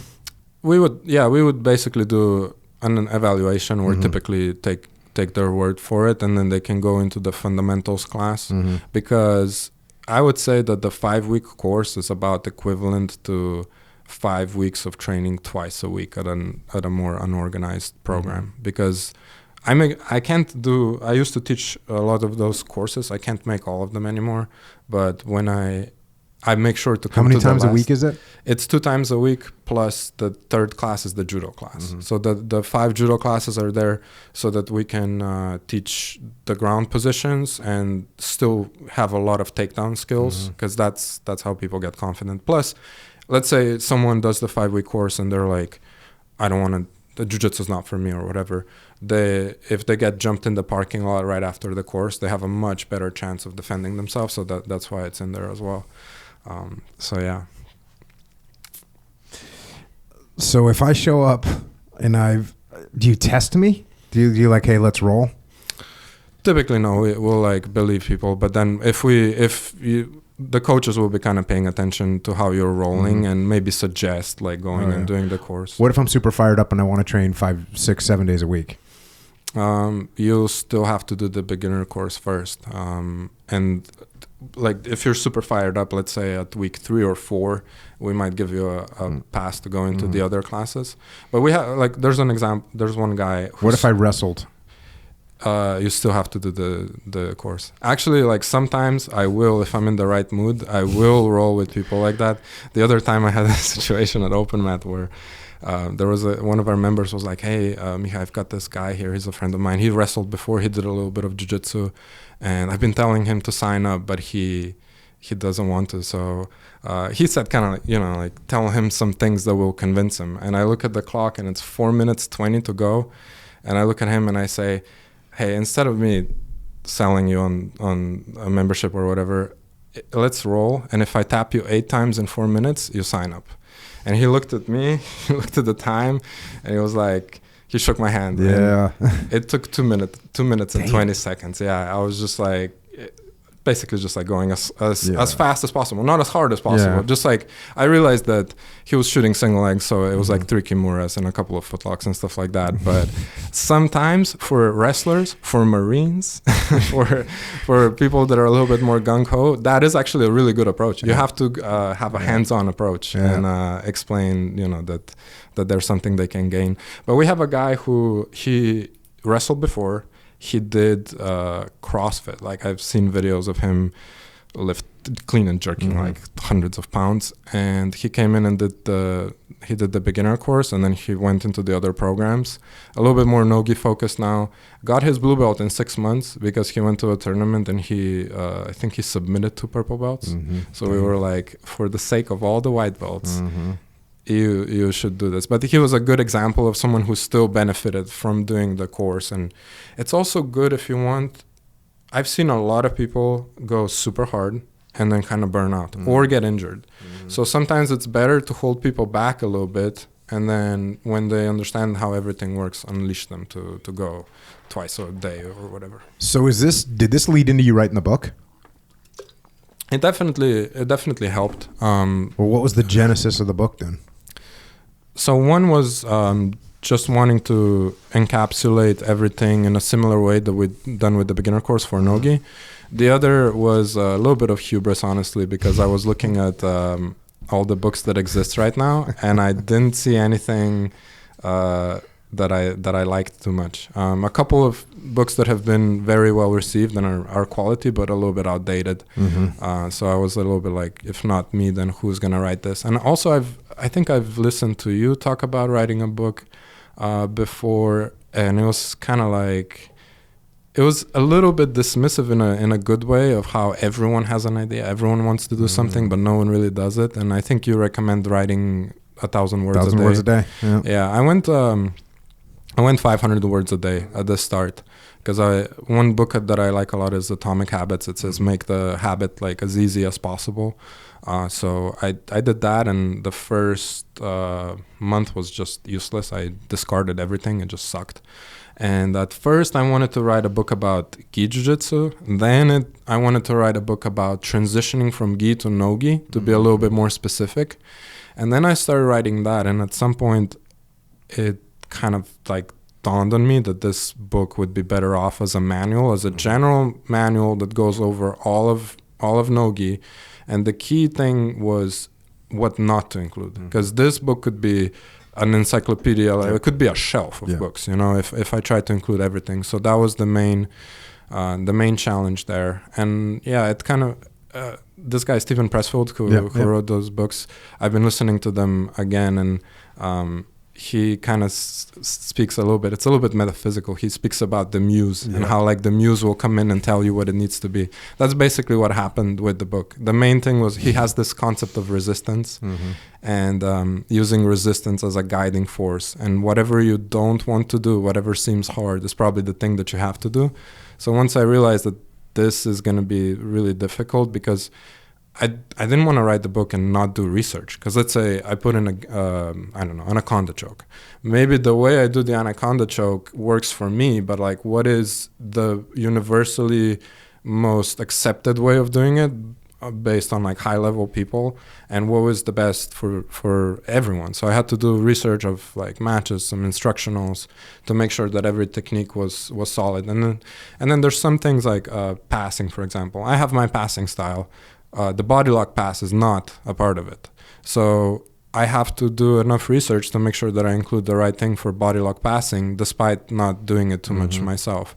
So yeah, it took a lot of research. And then the writing part was actually reasonably easy once I had a list of what I wanted to include. And then the thing that made it difficult for the first book were the pictures, because we took thousands of pictures and then editing them down to a couple of hundreds still, putting them in the right places and so on. That took extra time. Yeah.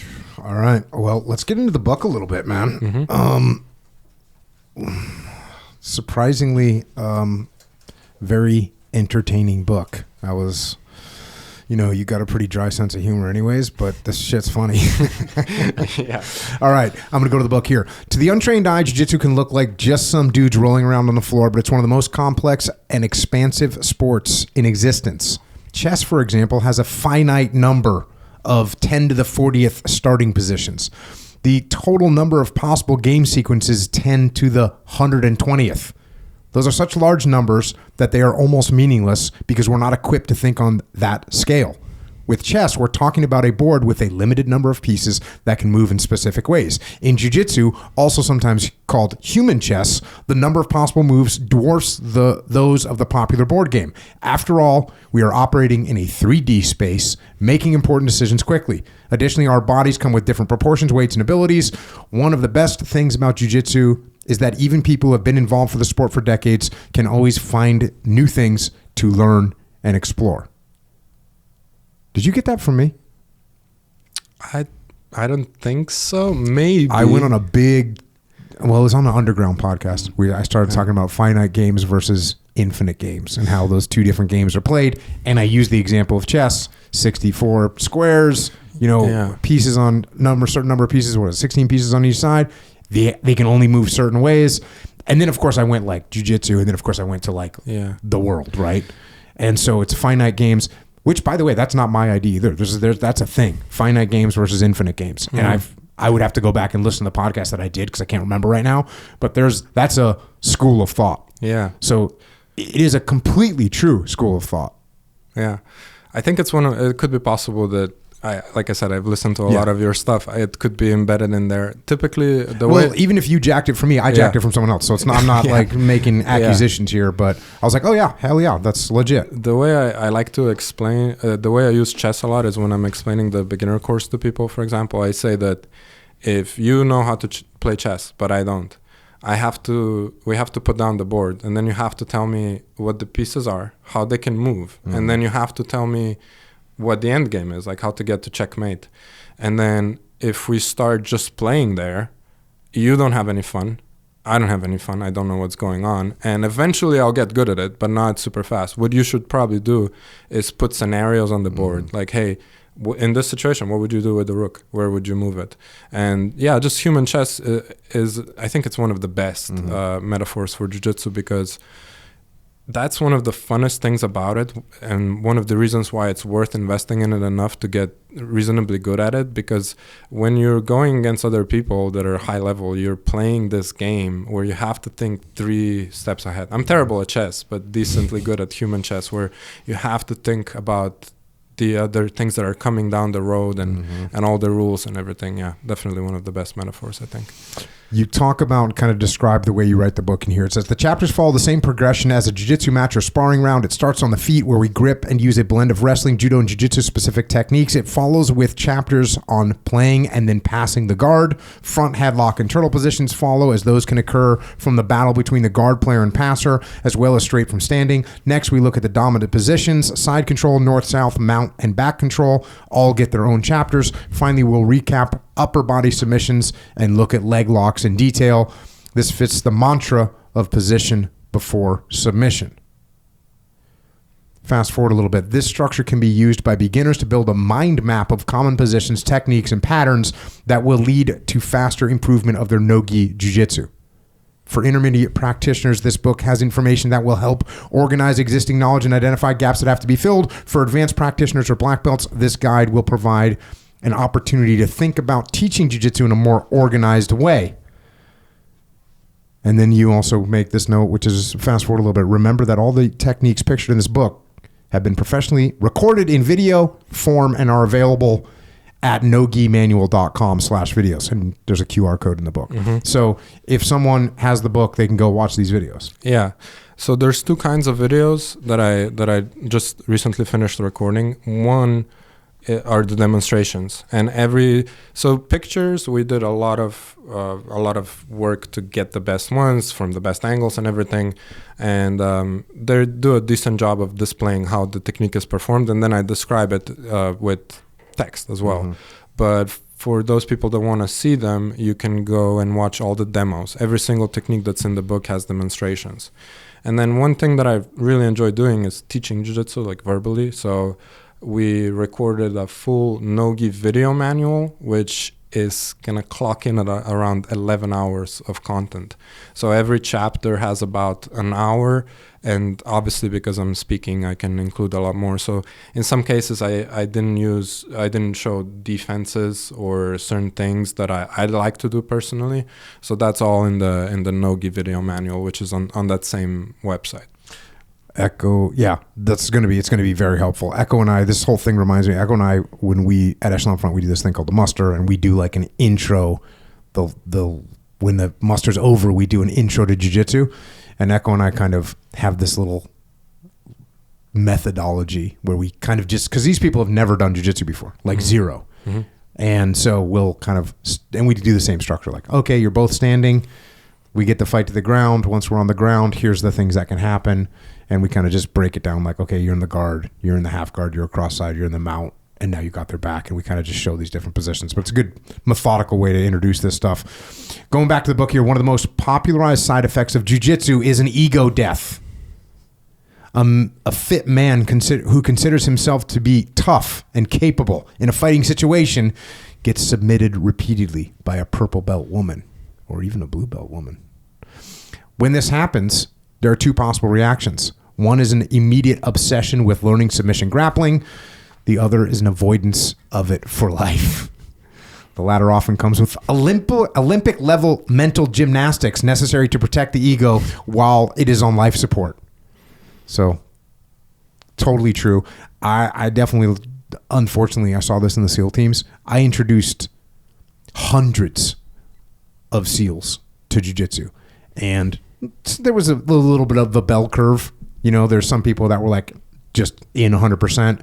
Some people are like, yeah, it's cool. You know, I'll put it in the list of things that seems cool. And, you know, when you're a SEAL, there's a long list of things that seem cool. Shooting, jumping, diving, rock climbing, hunting, archery. Like, there's a whole bunch of things. And it kind of, I realized this more recently that, like, there's a certain group of people on one end of the bell curve that they're going to be immediately obsessed with jiu-jitsu. And there's people on the other end that are going to they're going to avoid jiu-jitsu at all costs. But there is a group of people in the middle that are kind of like, seems cool, kind of like it, you know? But the people on the far end of avoidance, yeah, that's some serious mental gymnastics.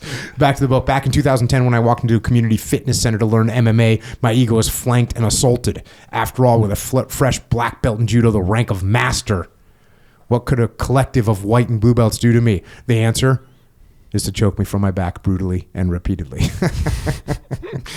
That's the way it goes down. Yeah. You get into break falls, and then, you know, you talk about judo takedowns, wrestling takedowns, and explain those things and kind of what's important about them. And you talk about one of the things that's different about jiu-jitsu. Look, in judo, you've got ippon, where if you get thrown, it's game over. If you get thrown on your back, it's game over. If you get pinned on your back, it's game over. In wrestling, how long do you have to hold someone on their back in wrestling, in judo? It used to be 25 seconds. Now it's 20 seconds unless you've scored a wazari, which is a half point, and then you have to hold them for less time, but I don't know exactly how much. So it's pretty quick. It's pretty quick. It's hard to get out of, yeah.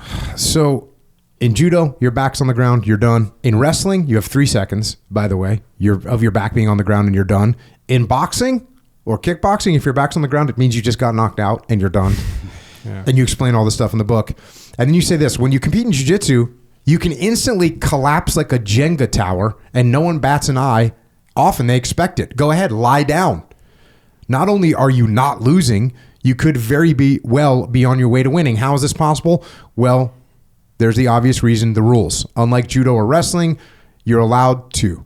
But why are you allowed to? You're allowed to because the guard can be so dangerous when played properly. It is both a defensive and offensive tool. The best guard players use layers of guard, angles, elevations, and off balances to present an impenetrable barrier. Once the right moment comes, they can look for submissions of all kinds, sweeps that bring them to the top, shortcuts that bring them straight to the back. Alternatively, they can stall and let the passer get tired before making their move. The guard is the biggest technological advancement that the fighting world has seen in recent years. The speed at which these techniques are advancing is staggering. Over the last 20 years, entire guard systems have been added or thoroughly refined. Just in the last decade, the widespread adoption of leg locks started a gold rush, accelerating the development of new attacks. This can be a hard pill to swallow, but you can get very far in jiu-jitsu without ever investing in your takedown skills. Even with the recommended well-rounded approach, it is critical to learn how to play guard because everyone ends up on their back. Even if your entire goal in life is to, quote, just stand up, an understanding of the guard is still crucial. So this is why, and I would, I give a lot of this credit to Brazilian Jiu-Jitsu and Helio Gracie of the guard, of working from the bottom and being on the bottom and using that to win fights.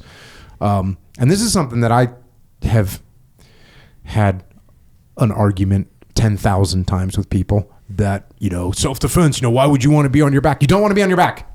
You don't want to be on your back.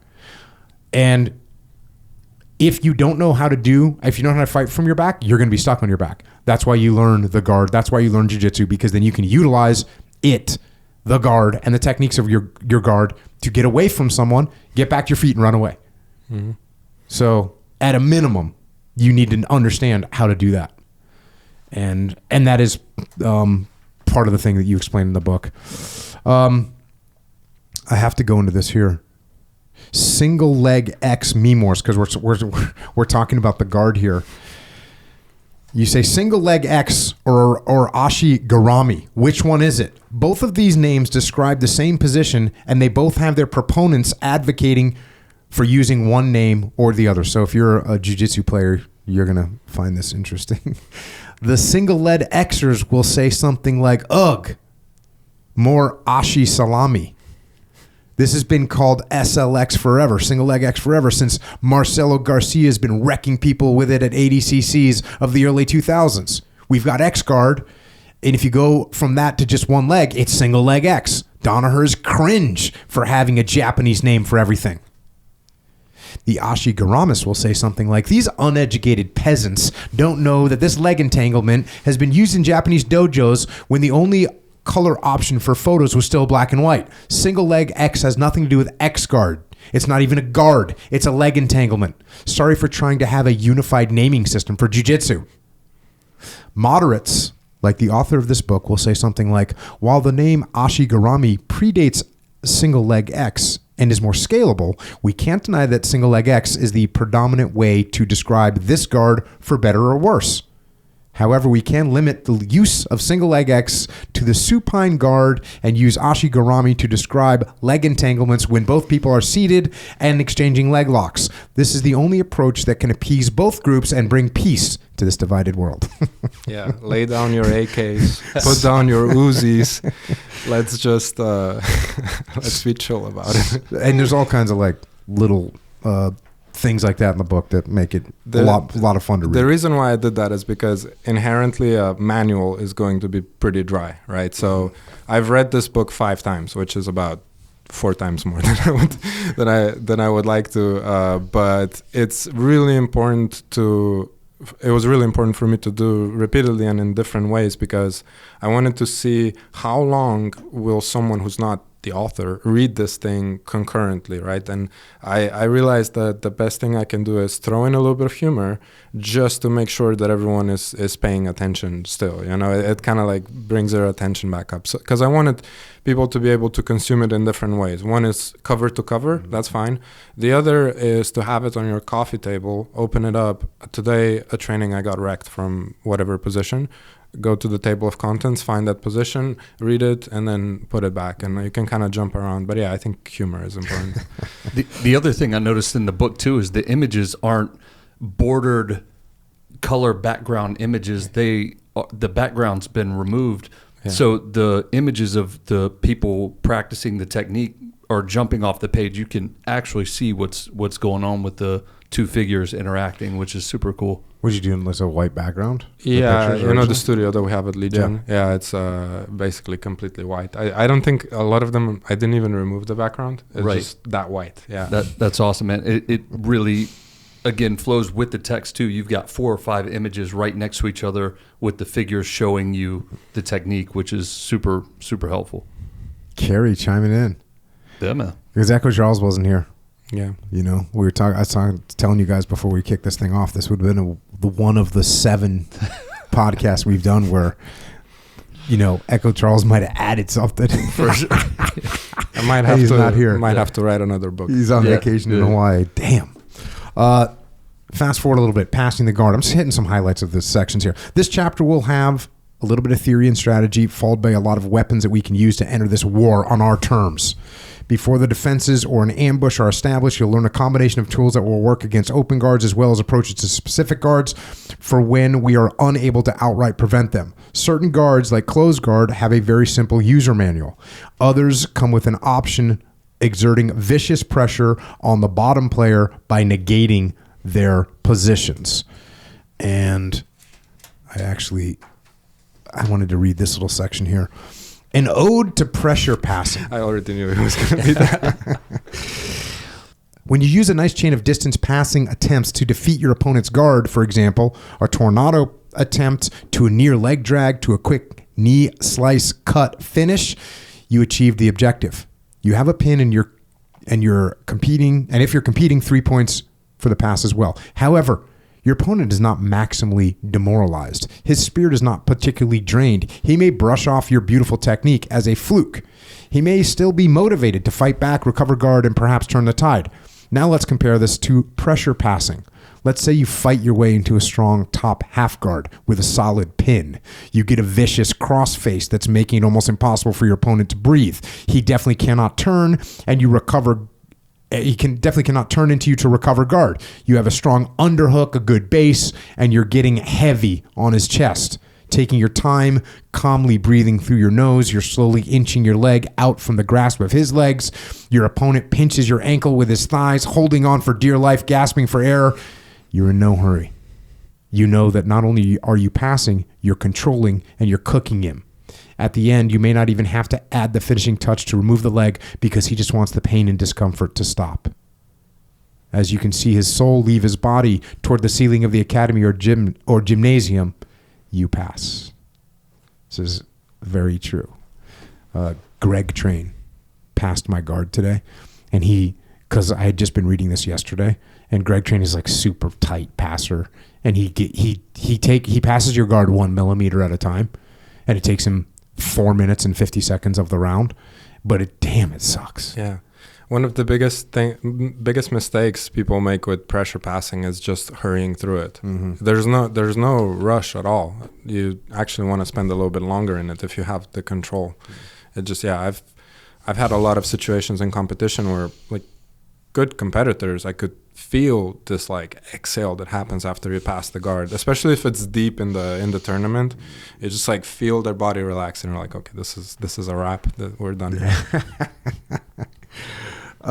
Next chapter is chapter 5, front headlock and turtle. Here's your comments here. One of my main training partners at Legion is a gentleman named Sloan Climber. His nickname is Caveman. And if you've ever gazed your eyes upon Sloan, you probably understand why Sloan and I have an interesting dynamic when we roll. The dynamic goes as follows. If he gets me in front headlock, I lose. Mostly he gets me in a front headlock from a standing position or when I play seated guard. I stopped shooting wrestling takedowns on him in 2022 because I was just making it too easy.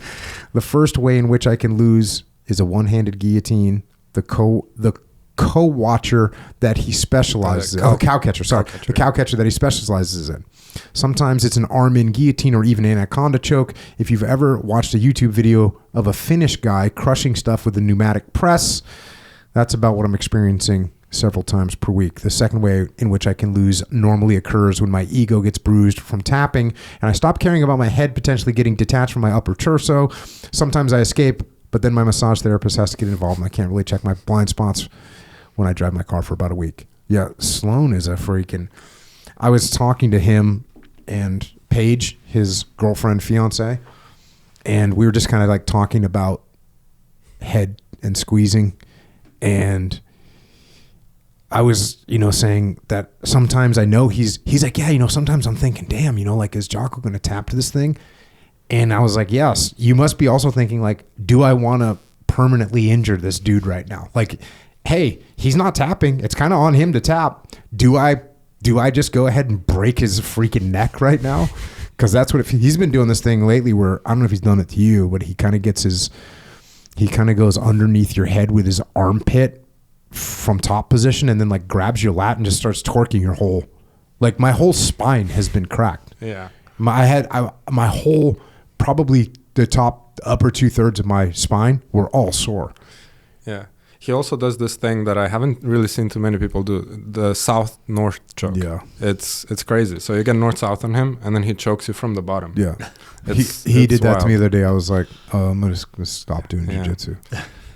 Yes, I've rolled with everybody pretty much. And Sloan is like right up there with, as far as like squeeze goes and front headlock, I don't think too many people compare, Bro, I got a guillotine on him today.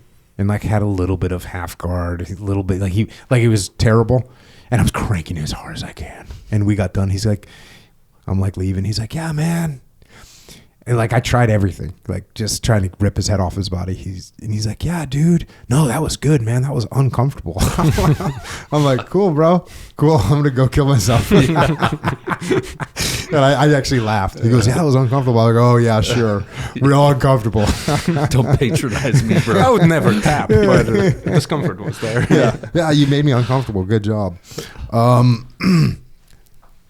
Side control in north-south. Our friends down in Brazil refer to side control as 100 kilos, which means 100 kilograms in Portuguese. That's because this position should feel like something really heavy got rolled on top of your chest. Now, 100 kilograms is 220 pounds, so it's not even an absurd amount of weight to expect from an opponent. It can get worse. However, the name carries a meaning. Side control should feel heavy. Good position, good opposition, perhaps your coach or resident mat enforcer will feel twice as heavy as they actually are. That's why defense starting with guard retention is so important. If that fails, the secondary line of defense will fall on frames and hip-scaping ability. So, a little bit of side control activity, being heavy. You know Megaton? Yeah. I always thought that was like one of the best nicknames because Megaton is not a big guy. Yeah.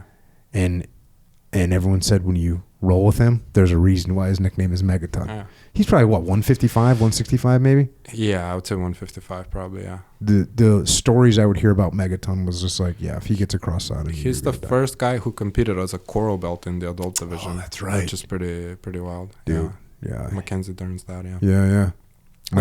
Gotta give it up to the Brazilians. They don't like us for the American Jiu-Jitsu, but I'll admit their nicknames are top-notch.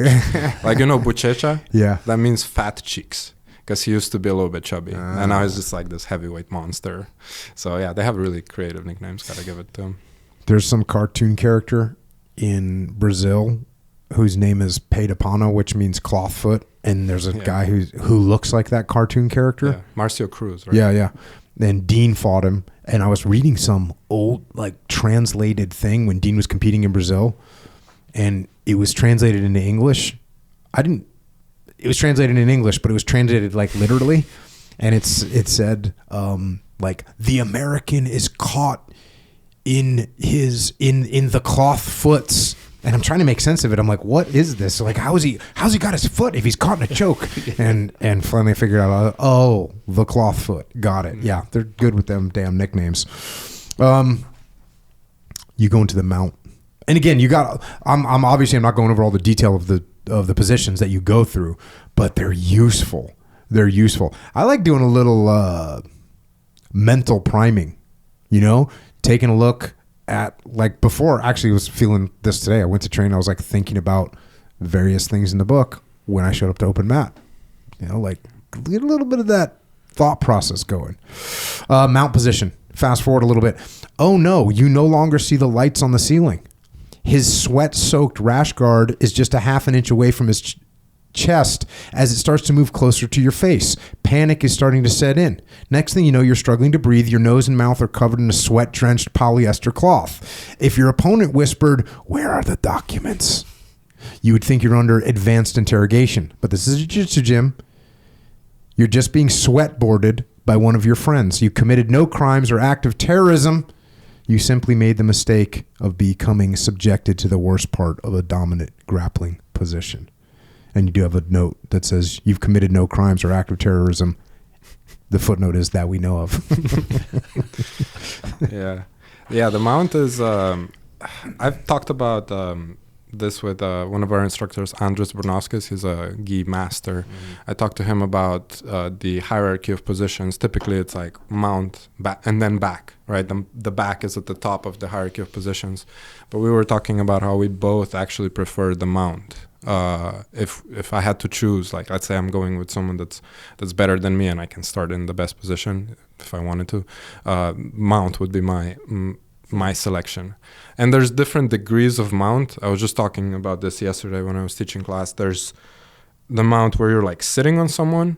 It's not that tough to escape. But mount where you have one head trapped together with one arm trapped together with their head, that's brutal. And then if you have two arms trapped, double underhooks, that's just hellacious. We call that snow angel. Snow angel. Snow angel. Yeah. Dean calls it double. When he gets both of those under there. Speaking of waterboarding, freaking Dean Lister, and I would do it to him, but he did it to me more, would like literally be mounted on me and have like me in double snow angel or whatever weird position, and he would be directing the sweat off of his chin like into my ear. Bro, this is the most freaking savage, hostile asshole thing to do, man. So humiliating. I've heard him talking to you. Oh yeah. While he's doing. Yeah, no, we'll talk smack for sure. And I get payback on him. But yeah, he has better control from that position, and so he can like get really specific with the freaking sweat drops. Literally aiming for my freaking ear hole. You know how much it sucks to be a grown man that's been training jiu-jitsu for 30 years and just have another dude just controlling you to the point where he can aim the sweat off of his chin or off of his nose into your ear. Dude, that's just, I bet there's a bunch of people that were fired up for jiu-jitsu until I just said that right there. Yeah. But it's good that you revealed your weakness, because now next open mat I'm coming in water loaded, and I'm gonna put that sweet sweat thing on my face just so it sweats more. The funny thing is, I will show Echo can I will show no reaction. Like he'll be doing that, and I'll just show no reaction at all, and I'll just sit there, and you got to give up something. You got to give up like a temptation of an arm lock. Yeah. And then you got to hope that he's going to go for it. Because a lot of times he'll be like, I'm not taking your arm. He's like, I'm not taking your arm, sir. Whenever he's freaking fired up, he calls me sir. Like he'll be like, that's no, funny. Sir, I cannot do that. I have to stay here, sir. I have to make sure that this protocol gets completed, sir. I need to make sure that you are prepared mentally. It's freaking, what a freaking jerk. Yeah. But I'm trying to think of the thing. I will when I get like in a good, if I have the upper hand for a day, because that's usually what happens. Dean will beat me up 5 days in a row. The sixth day, I'll get the upper hand for whatever reason, and when I get the upper hand, I just like grind, like just smash and just torture him that way. I'm not as accurate with the sweat drops either. So. Yeah. So. I think the longer it goes, like the older you guys are, the bigger upper hand you're gonna have because of how much healthier your lifestyle is. Yeah, well, no, that's pay him back. That is, I look forward to every year that passes because I do better and better. Every birthday is just a celebration of your power ranking going up. The only problem with that is it's the same thing happening with like my kids. Where I'm like, my kids are they're also celebrating each birthday. They're like, you're getting old man. And they freaking go hard in the paint too. Damn, trying to rip my legs off. But, it all comes out in the wash.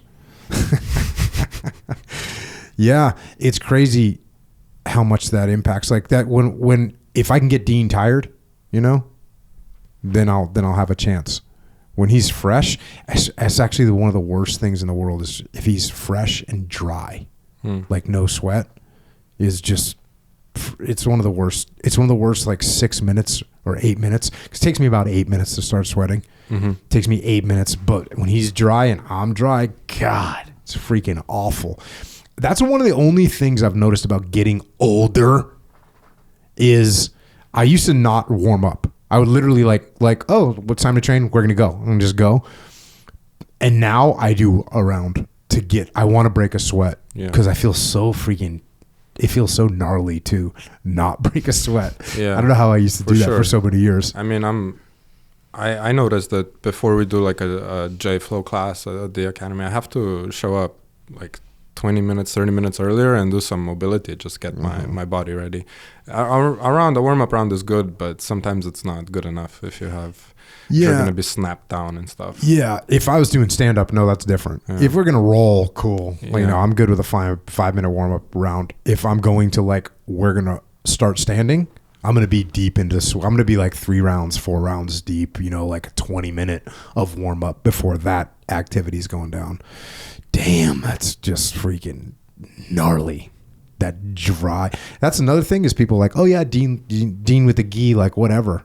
No, dude, Dean trained with the gi forever, and it's worse because now he's like gripping and there's no slippage. It's freaking awful. The gi is like harder. I have no problem admitting it. I'm more of a no-gi guy now myself, but the gi is harder than no-gi because first of all, there's more techniques. There's more that you have to know. And then there's also so many more guards that you have to pass if you're not a guard player. The only thing that it has going against it, in my opinion, is there's way more guard pulling and butt scooting and double guard pulling. And I just kind of refused at a certain point to be involved in that. And honestly, in my division, like you made a moral stance. Yeah. Like medium, heavyweight. Typically, you don't have that much of that, but in like featherweight and so on, you have a lot of that double guard pulling, and then you have to get really good at inversions and berimbolos and so on, it's totally expected because jiu-jitsu. One of the best things about jiu-jitsu is that it's undergoing this constant evolution where, hey, if you have an idea of a guard that's going to work, come on, test it. Test it in training with good training partners. Go to a competition and test it. And if it survives the test, it's valid. Other people will start doing it immediately because everyone wants, it's kind of like an arms race. And that's one of the best things about jiu-jitsu and one of the things that makes it so effective against other martial arts in a one-on-one fair fight scenario is that constant evolution. But it just goes in directions sometimes that for some people, just like personally, you don't like that much. That my example would be that like featherweight division from even blue belt up now, purple, brown especially. You're just going to get a double guard pull, and then there's going to be a play for advantages. Someone's going to invert, and then there's going to be a counter to an inversion that's countered with another thing, and that's going to result in something. But yeah, the gi, I think, is just like honestly harder to master. So we just, I would just abandon it and the easier thing, which is still plenty hard. But just the thing that's hard, personally, I enjoy more, which is like stand up, like wrestling and judo. And I mentioned Justin Flores, J-Flow earlier. It's crazy to me how much I learned about judo from him just doing those training sessions. Because I was a black belt before, but I had like mostly tricks that I was good at and some big throws. But yeah, there's so much to incorporate into no-gi, I feel, still when it comes to no-gi judo especially. That's kind of like a frontier that's very exciting. Yeah, when I watch J-Flow's like Instagram and see clips of what he's doing and how he's doing it, it's such good 3-4 setups going on. And this is something I always explain to people is like you got to do 2, 3, 4 things to get the reaction that you want. You can't do one thing. And generally speaking, it's hard to just do 2 things. You can get lucky sometimes and do 2 things and it works, but you got to set things up. Things got to happen. And you can see that he's got like whole freaking series of movements that all cause reactions, and they're not voluntary reactions. It's like, if I do this to you and you don't defend it, you're going to fall. So you have to do this other thing, which I'm ready for you to do. And if you don't defend that, you're going to fall. And by the way, if you do defend it, I've got another thing, and you can just get a quarter second or a tenth of a second or a hundredth of a second ahead 3 times, 4 times in a row, and then you're ahead. Yeah, he's got that unique combo of competing in judo at a high level, Division I wrestling, and then learning a bunch about MMA because people started to seek him out, like Ronda Rousey is his most famous coach. But he's one of the only people that I see do something like a move, like let's say a double leg with a setup, and I'm like, did this guy just break physics right now? Because you're not supposed to cover ground like that, you know? And when I roll with him, he's much smaller, and his knees only work on 2 days of the week. I think he would agree with that. He has to like really pick the days when he's gonna battle, but man, he puts it on me. It's like he'll snap me down and like start circling around. The only thing that's saving me is like my submission defense. I've seen him, so I don't know exactly how old he is, but I'm pretty sure he's like around 40, somewhere around there. I saw him spar with a ranked UFC flyweight. Obviously, I won't mention who, but he beat the brakes off of this guy. And they're the same weight class. So I think legit, if you put him in the UFC in that division, he could beat some people. It's pretty incredible, honestly. Yeah. Going back to gi, no gi, my opinion has always been that No-Ghee is harder to do offense. Gi is harder to do defense. So like when I'm across side on you and I have a gi on, it's harder for you to get out. With no gi, it's harder for me to hold you down. So that's one of the, I think, benefits of doing both is that you like escaping an arm lock with no gi is a lot easier than escaping an arm lock with a gi. And just like you said, there's chokes that you can do with gi that if someone's on your back, it's going to be, you have to defend, be much more defensive. So I've always found that to be a reason that training both is beneficial. And for self-defense, like you can use people's clothes against them. For sure. And if you are not used to someone grabbing your clothes and they're grabbing your clothes, it can trip up your game.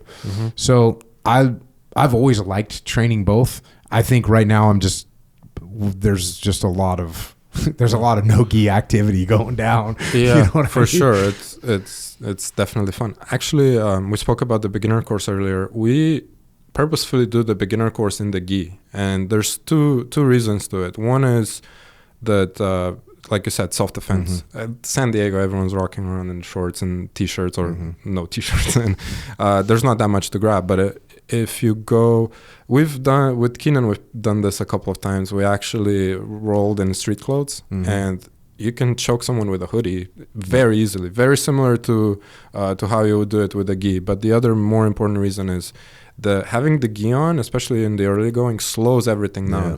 So when you're doing the sparring, you're spending more time in those positions that you have to recognize. Like at first, you just have to recognize the position. And the best thing you can do as a beginner, I feel like, is like let's say you get to your back, you're looking for half guard, you're looking for close guard. Just recognizing them, knowing what to do, half guard, get that leg through, lock their leg up, get an underhook, and so on. That is like a key thing. And then we typically tell people like now you can either go the fundamentals curriculum route or you can do no-gi fundamentals, because it's kind of like if I have a ribeye steak at home and a New York strip, I like both a lot. On some days I'll have one, on some days I'll have the other, but why would you limit yourself to one? And even to this day, like you said, we do a lot of no-gi, but every now and then it's actually super fun to pop in the gi and just do a couple of rounds with that as well.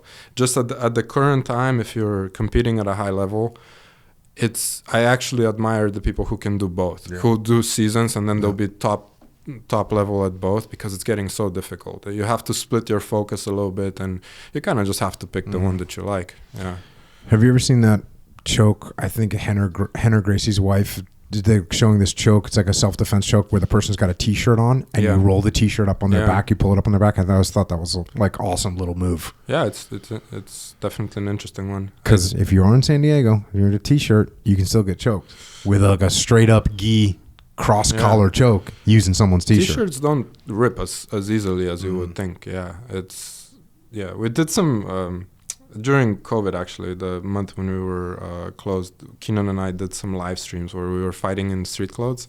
One move that we discovered actually, that's crazy, is how someone has a hoodie on, you grab both sleeves at the end, kind of like a spider guard grip, and then let's say that you're playing guard, which for self-defense probably not the best idea. But with these grips, what happens in the gi, they kind of stay where they are. Because hoodies are so stretchy, you'll actually end up being knuckle to knuckle, still holding the grip. So we were kind of playing around. Keenan got this grip on me. Wait, knuckle to knuckle with their knuckles? Yeah, because the sleeve will pull past the hand, right? So you'll be knuckle to knuckle. And then if you're on bottom, there's not much defense for the person on top. You can start up kicking them effectively. I'm super excited in the UFC. Every now and then there's like a good up kick. It's kind of cool to see. But the only defense there would be to remove the hoodie. Basically, you slink out of it and you get out of it. But yeah, there's some fun stuff in there. Fast forward a little bit, get into back control. Anyone that has studied combat in any form, from historical large-scale battles to one-on-one fights, will know that outflanking the opponent and getting behind them is a great way to go about it. In grappling context, getting on your opponent's back is highly effective because of how asymmetrical the position is. Our bodies have evolved to be effective in movements that have us facing forward. Until we start evolving another set of eyes on the back of our heads and our joints become omnidirectional, we will continue to have trouble defending chokes from the back. So, got to pay attention to that. Get your priorities straight. One of my training partners wrote a book called Extreme Ownership. It features lessons and principles that he and his colleague learned during their stint as Navy SEAL operators and later leaders, both in the military and the business world. All of the laws of combat highlighted in the bestseller apply to Jiu Jitsu, but the one called Prioritize and Execute might as well have been designed for thinking about defending the back. Because our opponent has such a compromised spot with full control over our lower and upper body, we need to achieve several things to escape the back. We need to clear the hooks, get the back to the ground, break the seatbelt, create distance from them, avoid them out while not getting submitted in the process. If we fail to prioritize the moves properly, it's very easy to get submitted. Priority, don't get strangled. To escape the back, we need to get rid of the hooks, but if you reach down with your hands, your neck is exposed and you're toast. So, what an incredible concept you have there. Yeah. I steal from the best. Yeah, I got asked. I was talking about, someone came up and asked me about, hey, you say that the 4 laws of combat apply to jiu-jitsu. And I get cover and move because you've got to set up one thing and hit them from somewhere else. I get simple because you got to have the good solid fundamentals. I get prioritize and execute is what I just read there. And they're like, but how does decentralized command fit into jiu-jitsu? You got any guesses, Miha? Actually, out of all of those 4, that would be the one that I would have to think about it a little bit more. I've got the answer for you. Yeah. So the answer is, just like if you're my squad leader, I want you to be able to make maneuvers out on the battlefield without me having to tell you what to do, without you having to come back and check with me. So in jiu-jitsu, you want to get good enough that you don't have to think about the movements that you're making. You want your arm to move to escape the triangle without having to tell your arm to move. And so you have to train and put trust in your limbs that you don't have to worry about it. And so it becomes decentralized command where I get done rolling sometimes. I don't even remember what happened. Yeah. It's just all decentralized command. My body's operating in a zone without me commanding it what to do. Yeah. Sometimes that can go to the extreme where it can become bad, just like freaking real life leadership. So yeah, all the principles apply. And I just remembered that was actually my answer as well. The exact same thing. No, you're spot on there. And in competition, it's even more important. Oh yeah. Because I know that like when you compete in No-Ghee especially, and you're going against a leg locker, you kind of have to make peace with the fact that there is a chance that you'll be just ending up with a limp because in those exchanges your body is just you're autopilot. You're just doing things, you're just reacting. And typically, even if you go into the match and you're like, oh, if this guy grabs my leg and I tap, you're really handicapping yourself because now you're thinking about the wrong thing. But yeah, you just have to make peace with the fact that when you're going to be in that firefight, like your body is just going to be doing things. So that's where you have to derive a lot of confidence from your training. Yeah, that's what I was going to say. You have to, just like in combat, just like in a leadership position, I have to make sure that we've trained to the point where Miha knows if he gets flanked, he's going to do this and doesn't need to come ask me. That's my goal. I know that if we're training and my foot goes in a certain position on you, before I think about it, I've got to already be swinging my other foot inside, whatever, peeling it away. I got to do those things without thinking about them because if I got to think about them, it's going to be too late. That's why we train. Fast forward to the submission section. What is a submission?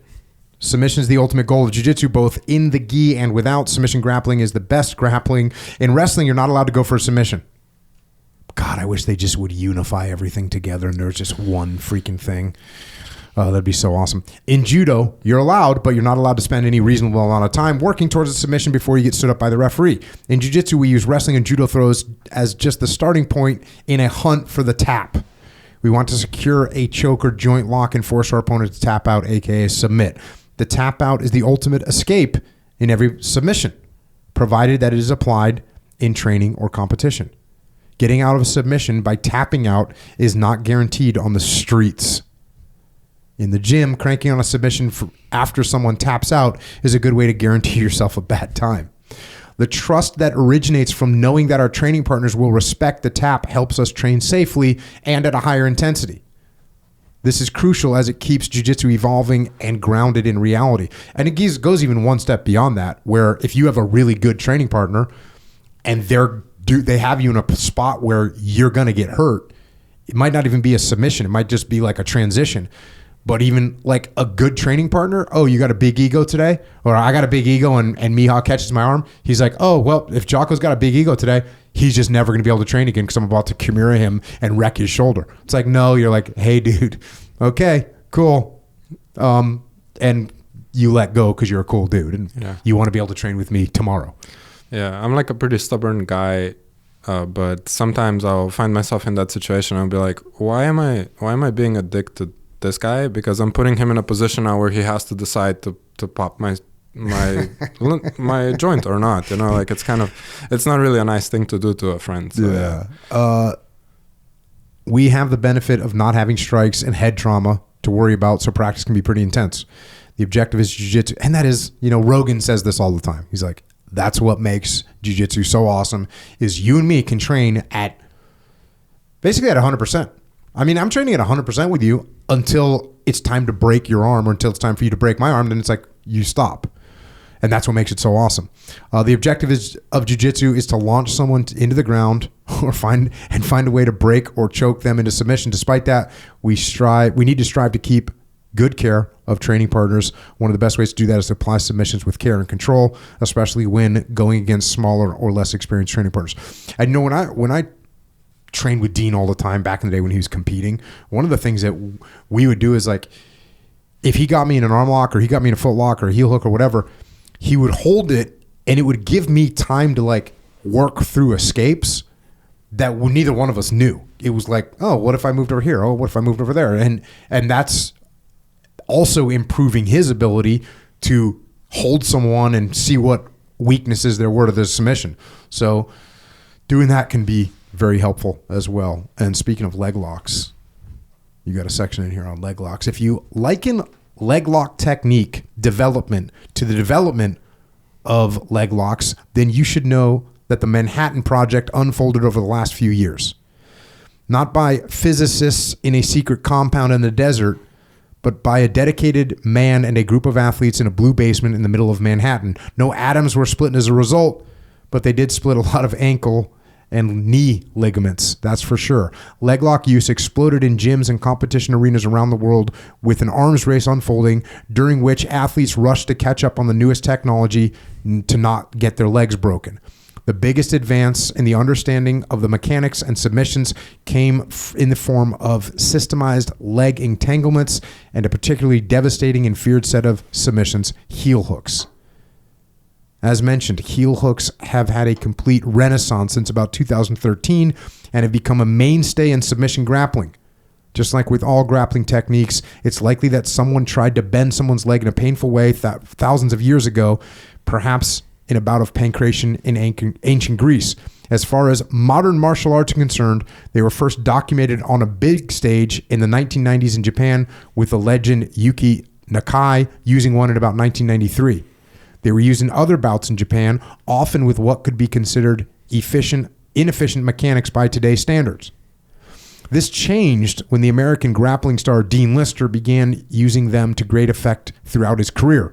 He scored no less than 9 heel hooks throughout his several 80cc runs. His now famous saying, "Why ignore 50% of the human body?" caught the attention of John Danaher, who is responsible for making heel hooks a mandatory tool in the kit of any high-level grappler. The Danaher Death Squad, which he started once he shifted his attention from coaching MMA stars Chris Weidman and George St. Pierre, used heel hooks to great success.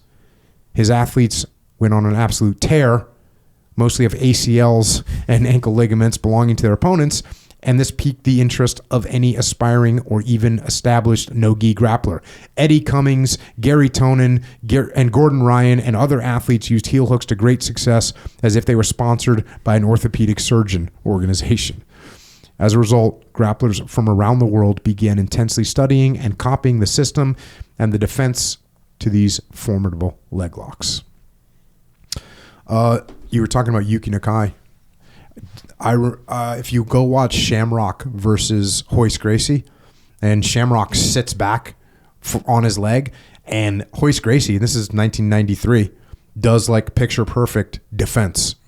It's pretty surprising and pretty awesome that even back then he knew what was up. And it's pretty impressive. Do you recall that? I don't actually recall that. I would have to go look at that. Go watch it. I watched the fight, but I don't remember that moment. If you go watch it, you'll go, oh yeah, Jocko was right. Like what did he do? Like basically peel the foot off and kind of like no, he defended even before that. Like you could see Ken Shamrock starts to sit back, and Hoist grabs his head and sits right up on him and ends up in top position. But it's the kind of thing we were talking about where he was decentralized command. Like someone had tried that enough to him that you could see just boom, it was like an instinct. It was very impressive to think that even in 1993 he had enough familiar. If you go watch it, you're like, oh yeah, this guy is defending it the way anyone today, any high level grappler today would defend that. And it's very impressive to see. And Ken Shamrock was freaking no joke on those like heel hook submissions because, he's coming from Japan and pancreation and all that. And they did a lot of those were being utilized back then. Yeah. With leg locks, the development is super interesting. And that was one of my primary reasons for first going to Warsaw, because I knew that those guys were good. I actually finished some MMA fights as a white belt with a heel hook. I remember we brought in this guy who won the ADCC trials. He was a Finnish guy, and he showed us some heel hooks that by modern standards are not the greatest, but I was like, this is awesome. I've always liked the approach of, it's kind of like a guerrilla tactic, or it used to be. Now it's very much conventional, but it used to be a guerrilla thing. Like, I'm going to just attack your legs. I'm going to do something that's quote unquote dastardly, but I'm going to win because that's what we want to do. So when I was training in Warsaw, I remember just taking pops every second training. That's how I learned. But I was also 22, so I healed pretty rapidly. Now I don't take that approach anymore. But that was what attracted me to the Danaher guys as well, because I was like, this seems the math is pretty simple here. Either you leg lock the guy or you get leg locked, and I want to do things with my legs for a while.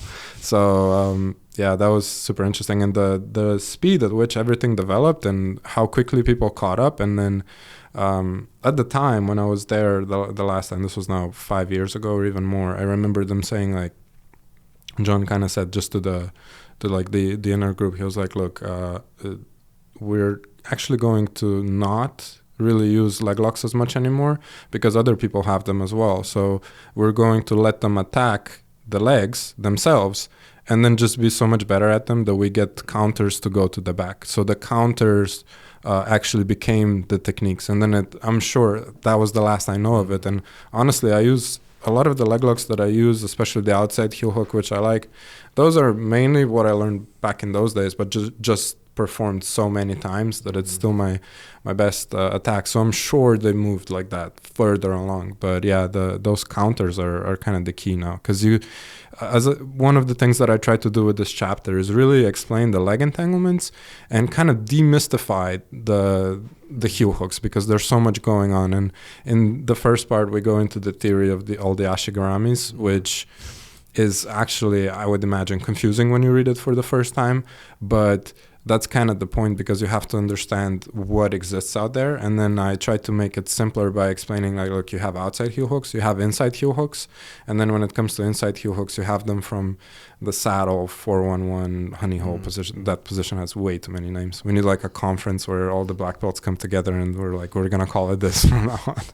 But that, and then you have 50-50, right? And then you have variations of the 50-50, backside 50-50, you have 80-20 scenarios. And those are pretty much it. And then from there, it's really about what are the braking mechanics for each of those, and how do you deconstruct the braking mechanics in the opposite way. I think I mentioned that in the book, and I try to say this as much as possible. If you want to get better at jiu-jitsu, like let's say you're a beginner, the best thing you can do is just be more focused than everyone else at training. Because I know, because this sometimes happens even to me, but I'm sure it happens to a lot of people. The instructor is explaining something and people kind of trail off in their mind. They don't really pay attention. So being focused on what the instructor is telling you and then being focused on how you're performing it, that you're practicing it deliberately, is huge. And then on top of that, you just reverse engineer everything that's being done to you as well, because that's how you can learn defense to a lot of attacks, is you literally just try to deconstruct it. So with the heel hook, typically you get control of the hip, you get control of the knee, and then you get the bite on the heel. So if I'm defending a heel hook that I haven't seen before, if I immediately start hiding my heel first, prioritize and execute, get the control off of my hip, and then remove my knee from past the knee line, I've just performed maybe a defense that no one's shown me. And in jiu-jitsu, we talked about like all the different permutations that you have of all the different moves. It's impossible, even if you have the best coach, even if you train twice a day, that you're going to see a solution to every single problem that you're going to face. Some things are just going to be weird. Like today, when you had me in that, Jocko tapped me with a half of a triangle today, which I've been doing grappling for like over 20 years. Never happened before. I really don't remember it. So I was being a little bit careless going for an over-under pass. I got stuck in a half a triangle. The other foot was kind of like a butterfly hook still, and I was holding it on purpose so that he wouldn't be able to close the triangle. But he pulled my head down. I was too deep, and then I guess lifting every day for 30 years kind of kicked in as well. And I just had to tap out. But when I was going through the solutions for that, they were different than most, and they didn't work, but they were different from what most triangle solutions would be at that point, right? You didn't stack me, which was weird. I honestly, I couldn't as much as I wanted to. You did a little bit, and each time I kind of extended my hips a little bit. Yeah. But yeah, the thing that made that work was it was like insanely deep. Yeah. Like it was an insanely, like your arm was so far across your neck. And then I had just a great like gable grip on top. And I was like, this seems like it'd be a really bad position for you to be in right now. And it was on one side of my neck was still not super closed off, but I was getting like literally choked, and then I had a little bit of like a little bit of snot from my nose go in between into my airway, and I had to tap. But yeah, when I defend triangles, one of the things that most people actually kind of dismiss is a triangle is occurring because you have one arm in, one arm out. I like to call it the Superman, like flying through the air. So that's because that's why you're getting triangled. And what you can do is you can either pull that arm out and posture up and get out, which is kind of difficult to do. The other thing that people don't do enough is punch the other arm in. So typically, let's say I had a more conventional triangle, I may have had an easier job escaping it, because what I do typically is get the other hand in the gap that's still there, kind of flail my upper arms to be my shoulders to be as wide as possible. Get a grip, kind of like, that jack that you use to fix a tire. Expand the arms, and then at the same time, get the top of my head on the bottom of your chin, stacking. And the idea is, you think I'm uncomfortable? Like, watch how uncomfortable you're going to be right now. And then, like, slowly work that open and then get the arm in, and now you're in close guard, which is better. Boy, you wanted to get a triangle, Miha, for the rest of that round, didn't you? Yeah, I like to do that. I like to do that. On you, it won't work. But I like to do that against colored belts. There's two things to do to protect your ego if you get tapped by a lower belt. One is you let them tap you 2 more times, because if they say, hey, I tapped Miha once, that's believable. If they say I tapped Miha 4 times, no one's going to believe that. So that's one option. The other option is that I like to do personally is just go for the exact same submission, because if I tap you with whatever after you tapped me, I died first, so it doesn't count. Like, it's not 1-1. It is 1-1, but it isn't. You know what I mean? But if I get the same submission back, then it's like I could have done this to you whenever I wanted. So that's what I do it. But it was not going to work out. You know what's interesting too is, so I've got this thing that I talk about when it comes to jiu-jitsu is, let's say the number I always use is 10. There's 10 things that you have to do correct to make a move work, and I can teach you like 5 of them. And the other 5 you have to learn for yourself. You have to try it. You have to, what does it feel like to put the pressure? Because when I explain to you, hey, you need to put the pressure here, I can only explain it so well. You have to actually do it. So I can explain 5 things to you. The other 5 you got to figure out on your own. But actually, a little bit more detailed explanation is that different moves have a different number of components that need to be correct.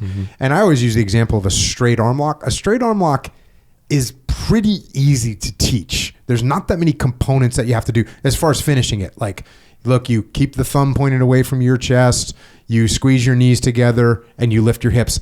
And you can kind of teach that to someone in 10 minutes. Like in 10 minutes, someone can learn and finish. Trying to teach someone to finish a straight foot lock is going to be more difficult. And now when you start getting into like a heel hook scenario, there are a lot more components that you have to pay attention to, especially when you get down the more advanced chain. Look, a simple heel hook, if you don't know any heel hooks and I teach carry a heel hook, you'll be able to finish it. Like, yeah, it's not that complicated. But once you start putting in the defensive elements, and now there's a bunch of little things that have to happen before you can get that thing. And also when you know those 14 or 18 components that have to be in place to make a heel hook work, well, now I can negate 3 of them. If I'm defending, now I can negate 3 of them. That gives me another second to negate 2 more. And if I get half of them negated, well, now I'm out. So that's what I was thinking about when you were talking about, hey, it's the knee line, it's where my ankle is. It's like all these little components that you have to get right.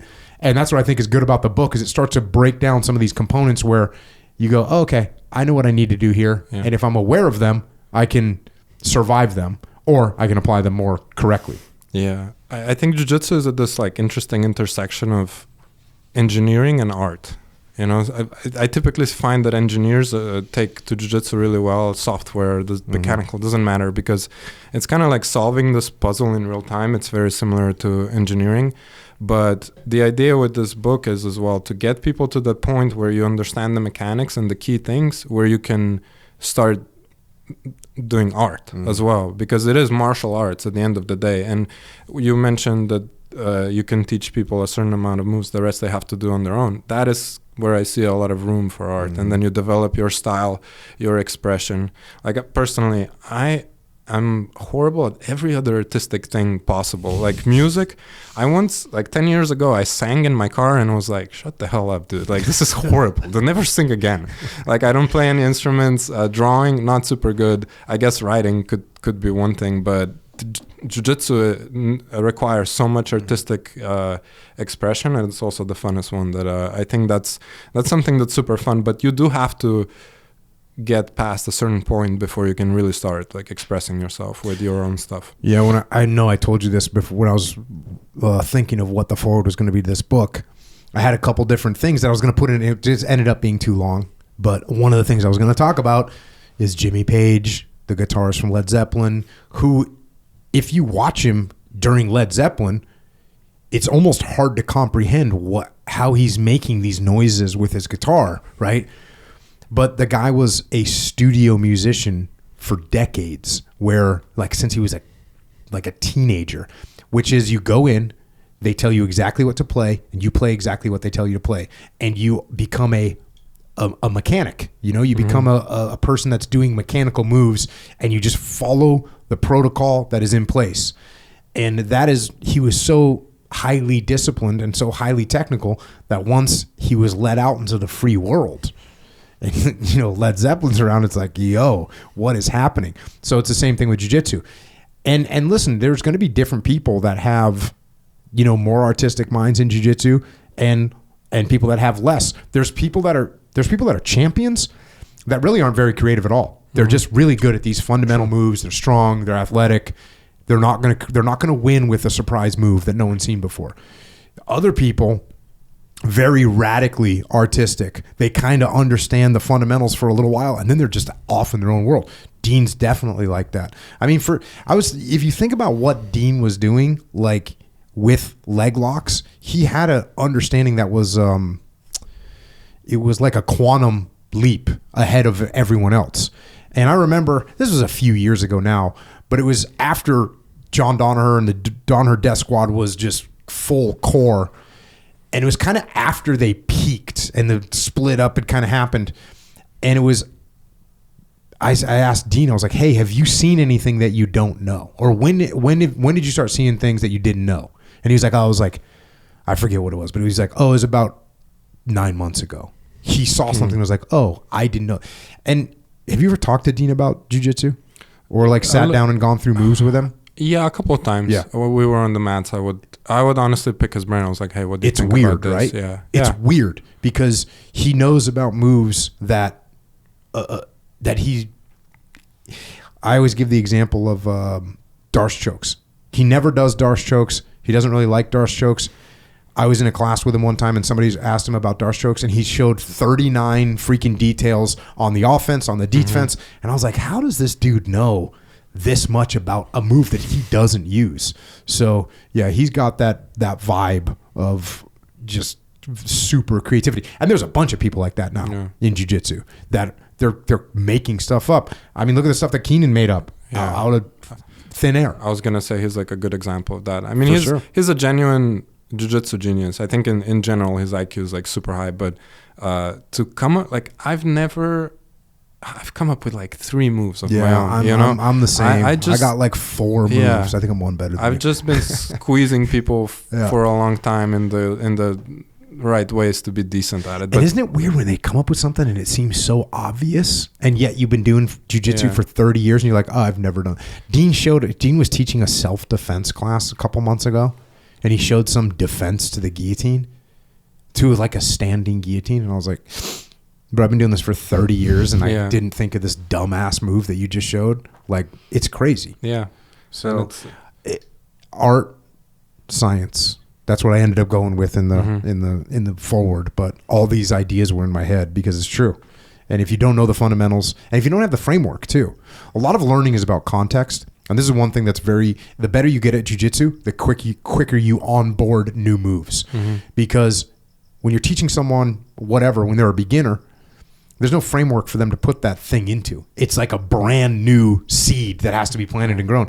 Once you have context and you're just putting this into the matrix with everything else, you can just pick up new moves. There's times when you got a good student that you're teaching and you teach them something and they go use it in a tournament like that day. Yeah. That's awesome. But that's someone that has some experience and they already have a good framework to put the moves on. And that's what I think is going to be very helpful about this book, is giving people this really solid and pretty intricate framework that then they can just use to post moves onto and apply the art to the science. You know, it just gave me an idea because I referred to this like as sort of a mind map. What I'll do before this book even comes out, I'll actually make a mind map that follows the structure of the book and put it on the website with those videos, because I think that's useful because for example, guard, seated guard, and then it has offshoots.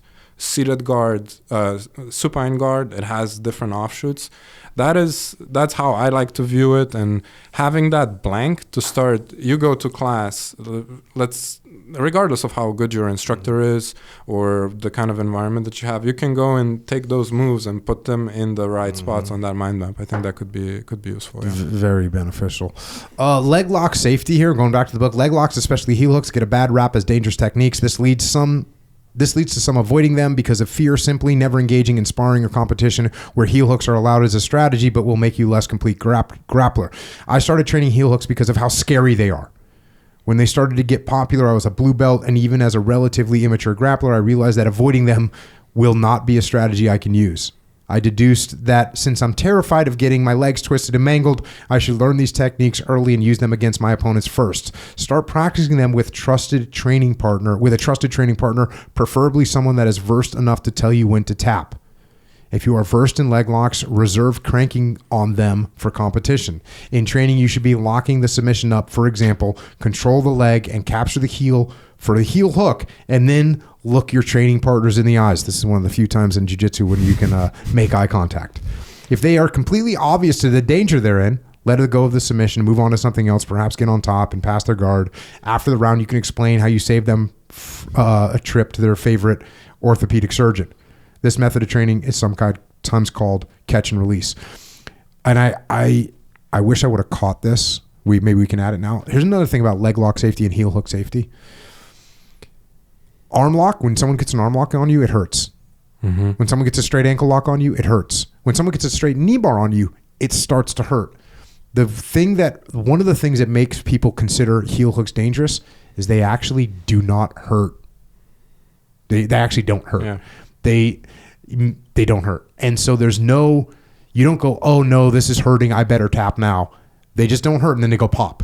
And so that's why you really need to be careful with them, because I actually, I hurt one of my buddies doing a heel hook. This was like, I was a blue belt, but I put a heel hook on one of my buddies, and we had been training, and I trained, he didn't really train. And so I arm locked him up, and he was tapping, and I get a heel hook on him, and he's not tapping, and I'm like, start cranking it a little bit, and he's not tapping, and it popped. And I didn't even crank it hard, but it's like, it popped. And I was like, that's not good. And it wasn't his ego, because I already tapped him out 9 times. And what it was, and that's when I realized, oh, these things don't really hurt that much. Yeah. And so you got to be careful with that. Yeah, we like to teach Sloan, for example. He does a lot of the No-Ghee classes. We typically put in the curriculum for beginners heel hooks as well, because it's important for people to know the positions and then also know kind of like when it's going to end. And I think it's actually better to do it that way than to have kind of like an avoidance. They don't get mentioned, and then someone's going to go on YouTube. They're going to see a highlight. They're going to maybe try it on their buddy at their roommate or whatever, and then come try it in training. So I think it's kind of like maybe gun safety, where I think it's really beneficial to do a little bit of training just to understand the normal stuff, like keep your finger off the trigger, don't point it at anything you don't want to shoot, and so on. So yeah, that, especially how big they are now in No-Ghee at all levels, I don't really like to see them banished to the upper belts. It doesn't make as much sense anymore, I think, to do that. Yeah, I'm a full supporter of heel hooks as long as people understand them. Another thing is, sometimes I think people, if they aren't well versed, they see heel hooks as a solution to the game as opposed to part of the game. And for me, heel hooks, like, you're going to meet someone that's going to be very good at getting out of heel hooks, and if you don't know how to pass their guard, it's not going to work, and you're going to be stuck. So it's part of the game. It's not a game changer. Oh yeah, you'll get a big dopamine hit if you specialize in heel hooks and you get better than most people. You'll be tapping people that are better than you. That's how I got started in heel hooks, because I realized I did a couple of competitions open. I was a blue purple belt, and I would tap black belts with them, and I was like, this is awesome. But luckily I had the type of mentorship as far as coaches go, where they were telling me to not just do leg locks. There's actually a really funny there's a clip of me doing a knee bar. Have you seen that one, where it's kind of like a quick sit back? It's on my Instagram somewhere. Every now and then it goes viral, because it's the guy pulls the lahiva, he doesn't have good grips, and then I basically just like super quickly sit into a knee bar, and it goes viral every now and then. A page will post it. And after the match in the clip, I stand up and I kind of nonchalantly do like a shrug, and I look at my coach, and everyone, I saw comments a few times that were like, this guy's so cocky, what is he doing? Like the reason was my coach was telling me, don't do leg locks in this match, develop your passing. And the guy just made it kind of easy, so I literally couldn't help myself. But I see a lot of people who do that type of thing, or maybe it's not even leg locks, maybe it's like some kind of different trickery that isn't like fully understood by everyone just yet. But you really, really have to have the coaching to tell you, hey, you need to develop all of this. Like, for example, in the book, every area that's in there is something that I would recommend people develop at the same pace, not focus on one, even though you're going to get a reward. Because in the long run, you kind of prevent yourself from having solid fundamentals if you just go for leg locks. Plus, you're going to run into someone who's better, and they're just going to smash you. Because the thing, especially if you're going from bottom, if you put so much effort into heel hooks, you're going to have to take some training away from somewhere else. And typically what we see is it's from stand-up. So you're going to pull guard, you're going to be on bottom. And then the other counter to leg locks, besides taking the back, is just vicious smashing, just getting into a leg weave position and just smashing people. So yeah, it's not going to work out super well. Yeah, and it's good what you were pointing out about Danaher. Like, obviously, it's real obvious now, but for a little while it wasn't that obvious. It's like, oh, these guys don't just do leg locks or just do heel hooks at all. Like, freaking Gordon is badass all over the damn mat. And Dean's the same way. Like, Dean was very good. I mean, he was exceptional at everything. But he was like you, like the dude's putting his foot out there. He's going to rip it off. Yep. So yeah, you got to be well-rounded for sure. Getting to the conclusion here. You can only fight the way you practice. That's Musashi quote. You got some notes in here. Find a good academy. And we've talked about how to fight a good academy on this. Yeah, for sure. It's easier now than it ever has been. But like I said, there's different vibes, by the way. There's different vibes. There's different types of schools. Maybe you just want to, maybe you want to compete. Maybe you don't. Maybe you want to do gi. Maybe you want to do no-gi. But you got to find the right place. I would mention one thing on that is the whole proximity of the academy to you. I think jiu-jitsu near me is the most searched keyword by people when they're looking for jiu-jitsu. I had to do a little bit of research on that, and jiu-jitsu near me is a continuum, right? Let's say you have I don't know, you want to play basketball. There's a YMCA next to your apartment that has basketball, but also, I don't know, Kobe Bryant, RIP, has his own Mamba Academy 20 minutes away. Mm-hmm. Now, 2 minutes versus 20 minutes. The decision is like, are you going to go for quality or are you going to go for proximity? And look, like the main thing, again, with doing jiu-jitsu is you're not going to get better if you don't go to classes. So you have to build the habit of going to jiu-jitsu. That's going to be a lot easier if you find something that's either near to your work or to your house. So there is a question to be asked there. But you really want to think about the quality and like seeing, like you said, different people are attracted to different things. You want to find that. Yeah. You got to put it in the calculus, you know, put it in the calculus. Like 2 minutes, bro, that's hard to walk away from. It's hard. Yeah. It's hard. Even if it's like, you know, the high school coach is like teaching the basketball there and you're like, cool, I'm going to go learn from him, but I can train for an extra 40 minutes a day, or I can go to the Mamba Academy. Now listen, let's face it. If you got like exceptional training, it's going to be worth that. So, but you got to put it into the calculus, you know. Usually it's something, you know, like you got to put in the calculus. If you're going to a place like what you said, this kind of struck me when you said you were looking at the clock to see when your judo practice was going to be over. If that's how you're feeling at your academy, that's probably not a great sign. You want to be like excited to go there. And, you know, when your wife's like, hey, what time are you going to be home from training today? And you're like, well, I'll try and be home by such and such a time, but there ain't no guarantees. Because not only am I going to just keep doing rounds, but then when I'm done doing rounds, like we're going to be hanging out because that's what we're doing. Yeah. So that's, you got to put in the calculus, finding a good academy, and I always say try a couple different academies, you know, because you got to find the one that you're looking for. Also, just go in there with an open mind. You know, I don't think jiu-jitsu should be a religion, and I've said since the beginning of this podcast, like your instructor's not a god, it's a person. So don't just watch out if it gets a little crazy. Like we're not trying to get you into a cult here. We want you to learn a cool way to work out and train and stuff. We don't want you joining. If washing your instructor's laundry is a requirement for the purple belt, maybe switch academy. Yeah. Hey, unless you're a person that can't afford the tuition, right? Because sometimes people get breaks because they're in there cleaning the mats and you know, like that's the way it is. Okay, well, there's something to put in the calculus, but you shouldn't. Yeah, you shouldn't be pledging allegiance. Just be careful of that kind of thing. Practice on your own.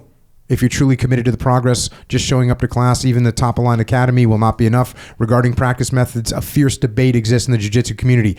It is those who believe in technique repetitions, also known as drilling, versus those who believe the ecological approach, which relies on games and situational training. In my personal opinion, a combination of both is optimal. Explain the ecological approach, because this is kind of a rage right now. It's super, super popular at the moment. So it's there's a couple of people that are proponents of it, and I think they make really good points as to the merits of it. So it would be the main thing about the ecological approach, to my understanding, I don't want anyone in the comments to go nuts at me here, but is to teach through constraint-based games, right? So and those games, with pretty much every academy that's any good does some specific sparring, but this goes beyond that. So it's like a little bit more specific, because specific sparring will be, all right, we're doing a round, we're starting from mount. If you get to a submission, the back, or if the person escapes, the round is over, restart there. But you can go deeper. You can be in a position just like, hey, the objective is fight for the underhook. Whoever wins the underhook here wins. And I think there's a lot of merit to it, but I do get a little bit of a vibe from the ecological people, kind of like the vegans of jiu-jitsu, where it's like if someone's into the ecological approach, you'll know when they'll tell you for sure. So I don't want to diss them too much, because I think look, I'm all for talking about methodologies in jiu-jitsu, and a lot of the coaches at my academy, they are actively studying the stuff and they're incorporating it into the lesson. So it's definitely really good. But maybe because I'm coming from a judo background where it's too much drilling, I see some merit to it. I think certain things you have to perform first a couple of times. You can take anything. If you take it to an extreme, it can become a negative. One of the things you got in here, skipping warm-ups and technique, then mindlessly going to war in sparring has got to be the worst way to practice, as it does not include the vital component, problem solving. I'm super hypocritical here because I felt like this was actually directed at me. I took this personally because, as you know, I just love to roll. And if you've put in more than 10 years, let's say you get the opportunity to do that. Do you think that's I know you say that jokingly, but how much merit is there to that? I think there's some, right? Like the warm-ups, after you've done more than 10 years of jiu-jitsu, you probably understand how your body works, what you need to warm up. And if you know that 2 rounds of going kind of easier and then you can ramp it up is what you need, that's probably solid. As far as the technique portion, it's definitely good to still participate, especially if you're learning from some good people. But it kind of depends. Are you doing jiu-jitsu to prepare for a competition and get a lot better, or are you doing it because it's your favorite hobby in the entire world and you want to get a little bit of fun in? In that case, I think you're fine just doing that. But also it helps if you bring some kind of intent to the training. I try to do this as like, I'm maybe trying to play a different guard, and I'll try to use this guard a little bit more. If I end up on top, I'll try to use this type of passing, and from the dominant positions, I'm looking at maybe one submission that I'm trying to do, so I have some intent coming in. But yeah, it's definitely, I'm always impressed when I see higher level people go participate in someone else's class. I kind of use time as an excuse sometimes, but definitely worth it as well. My recommendation is do it all. Do the drilling, do the training, put them together. Yeah. Jiu-Jitsu is, to paraphrase 10th Planet Black Belt Joe Rogan, high-level problem solving with dire physical consequences. Jack. Think about this stuff on and off the mat. Staying focused and thinking about ways to improve will help you progress faster than others. You can repeat movements in your mind when you're in a boring work meeting. When your boss is talking about the TPS reports, you can identify patterns in your training that present the biggest room for improvement. That is pretty impressive how thinking about jiu-jitsu can make you better at. Enjoy the journey. Don't feel pressured to rush towards mastery in jiu-jitsu. Everyone I know who's achieved the highest echelons of the sport agrees that there is no finish line. You're always learning new things as the evolution of the sport is rapid. The best black belts of the 1990s would have a terrible time against the purple belts of the 2020s. Yep, most of them. What do you think about Roger Gracie, though? Hodger Gracie. He's not 1990s. No, he's 2010s. Yeah, I guess if you went back to the 1990s. I think Keenan got into a little bit of controversy at one point where he said that a purple belt would beat Hickson or something like that. And honestly, like, I haven't... Hickson is one of those guys, like, obviously I know him, obviously I respect him, I know what he's done and so on, but I haven't really studied him that much. I just wasn't in that era where I would get a lot of his stuff. So I don't know how much of the mythology to believe, but what I have experienced are top level purple belts at highly competitive academies who live in the back of the academy. They have nothing else to do, and maybe they're also from like a poor socioeconomic background where this is their chance. And I know how good those guys are, and it would be, and I know that they got that good because of the level of training that they have right now. So I think, plus they have like berimbolos, they have all kinds of techniques that just didn't exist back then. So I think that would probably be accurate, honestly. Did Keenan ever train with Hickson? I don't think so. I trained with Hickson. Yeah. I'm going to say that I believe Keenan is wrong. Oh yeah. I had not felt anyone that felt like Rickson. Interesting. Yeah, he was a different, and I mean, he's obviously not in his prime anymore. Mm-hmm. He was a different kind of human. Yeah. Felt like weird, like drowning scenario where no movement is doing anything. None of my movements are doing anything. No progress of any kind. Only falling and drowning deeper. Rickson. There's a reason that Rickson has the aura that he has. Yeah. He's not normal. And I think, you know, when you have people, there's people that are going to be naturally gifted at certain things, and they're mutants, and he's one of those people. And then he happened to grow up in the Gracie family. You know what I mean? Yeah. It's like, wait, how do you? Oh, you're one of those people that's a mutant who has this physical capability and this mind-body connection, and like a deep understanding, because there's some level of understanding the way the body works, the way the movements work, and having a really deep understanding of that, and you have all those things, and then you grow up in the Gracie family. So yeah, my experience would be I would be very impressed with anyone yeah, like a purple belt. Yeah. And I know, and all you purple belts out there, props. Here's the thing. I do think, obviously, like, you have firsthand experience, and so many people have said that Rickson is different. That, like, I wouldn't negate that.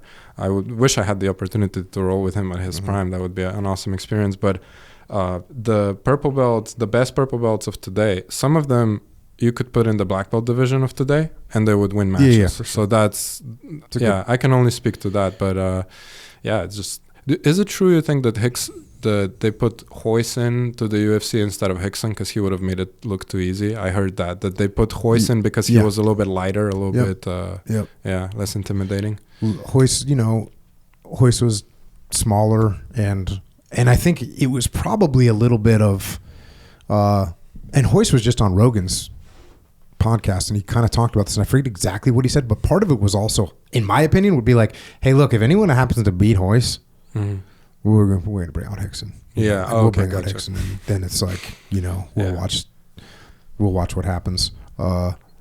Yeah, even like Rickson he was on the podcast was maybe like a year ago or something like that, and we were just playing around afterwards, and he's got some pretty significant physical ailments right now, but like, you know how when you train with someone that you don't know, and as soon as you lock up with them, you could make a really good prediction of what's happening. Yeah. Like as soon as you lock up with them.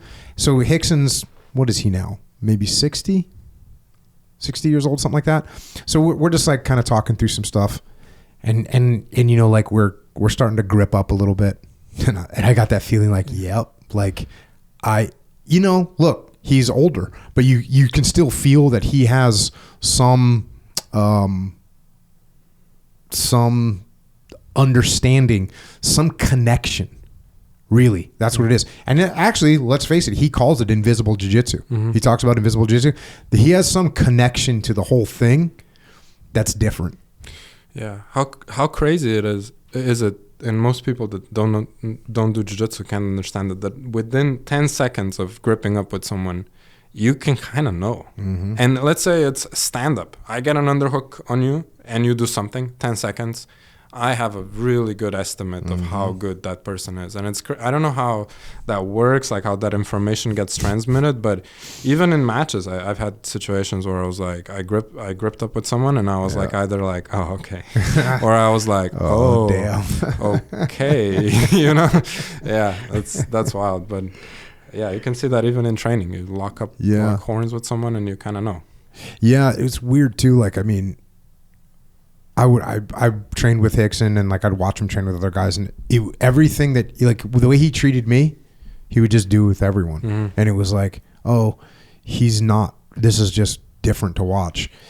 Hey, how much of that is, like, for lack of a better word, aura, right? because he at the time is the god of fighting in jiu-jitsu, and you're like, oh, but then you're like, oh no, this dude over here that's a brown belt is going crazy, and Rickson's like unfazed. Yeah. Oh, this dude that's a black belt, he's unfazed, like he looks the same. It's pretty freaking crazy. It's impressive when you can handle anyone at any time. The one person that I felt like that was Gordon, because I did quite a bit of training with him, and I just like never got close to a submission. One time he let me extend his arm, and kind of like an arm bar, and it didn't work. Couldn't make it happen. So yeah, it's crazy how you do build an aura from just like doing that to so many people, because it's really difficult. And a lot of these guys, like the highest level guys, they'll do seminars and then roll with everyone. I try to do that when I teach seminars, just to like give people more value as well. And the being able to handle anyone on every day is like super difficult, because if you do it long enough, you'll have a bad day, you know? Yeah, Gordon looks very unfazed when he does jiu-jitsu. Yeah. I mean, he looks very unfazed. He looks very just like he has a deep understanding connection to the game. Yeah. You say don't quit, and then I'm going to close out the book here, and you say in my book, which I thought was funny. You say in my book, meaning like the proverbial hey in my book. Well, you say in my book, you can't go to the grave without a few scars to show for a life well lived. But more importantly, if you stick with jiu-jitsu long enough, it will show you who you really are. Through dealing with arm bars and cross faces and heavy mounts, you will subconsciously learn many things beyond the physical movements. Lessons you wouldn't expect to learn in a padded, sweaty room filled with strangers and your best friends alike. See you on the mats. So that's how you wrap it up. And I was thinking when I saw when I read that, you will learn many things beyond the physical movements. And that is certainly true. I know I've talked a lot about the things that you learn from jiu-jitsu beyond the physical movements. Maybe that's your next book. Yep. Jiu-jitsu will help you with everything. Yeah. I've been thinking about what to write about next, because writing this whole book was definitely like I was trying to compare it to my master thesis when I wrote that, and I think I thought they were going to be comparable, but I realized that this is probably the master's thesis was a fifth of this, and it was a lot more difficult. But I mean, you've had so many people on here that make that look like a Post-it note, so I don't want to be like some kind of like know-it-all author, like it's not even out yet, my first book. But I realized that I really enjoy that suck of writing it, where you have halfway to go, but you kind of enjoy how much it sucks and how much more there is to do, that like grind or like going against resistance, as I mentioned earlier. But yeah, I was thinking about what to write about next. One thing that I want to write about at some point are the concepts of jiu-jitsu, because there are concepts as far as like what you can learn from jiu-jitsu that goes beyond the mats. And then there's also concepts that can help you with everything that's in this book. This is a position-based book, so you go based on a position. So what are the concepts that you can apply to any position? Just to give you like two examples. One is, and most people don't know this until someone tells them, use all of your limbs at all times. Very hard for some white belts to understand, especially in the early going. Like one arm won't be doing anything. At all times in jiu-jitsu, you should be doing something with all of your limbs. And then your head as well, because especially if you have a thick neck, that's like a fifth limb. All right. So that's one thing. The other, for example, is... That's actually a stage of progression. Like a person that uses their arms and their legs go limp is a different person than someone that's using their arms, and while they're using their arms, they're also using their legs to get out, of the mount, right? Yeah. There's even the basic, like when you first learn the mount escape, it's like, do this with your arms, then do this with your legs, then do this with your body. Someone that's good is doing all those things at the same time. And that's like a step change in how you're playing the game. Yeah, let's say you're escaping the back. Someone has a body triangle on you. You have to do so many things at the same time. So first have, obviously you're controlling the choking arm. You're thinking about what the other one is doing, because typically when you have one kind of under the chin, you can swap it with the other.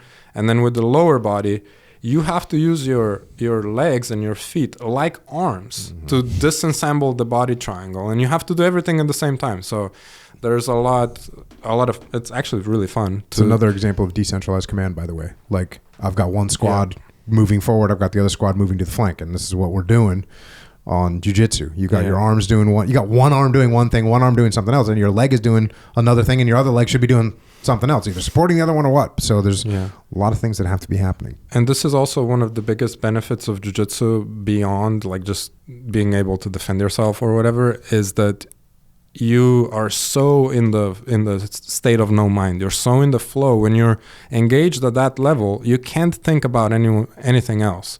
And we all have this piece of silicon and metal in our pocket, where teams of engineers that are the most highly compensated people on the planet, they're using psyop level technology to addict you to not be present in the moment and just be scrolling through it.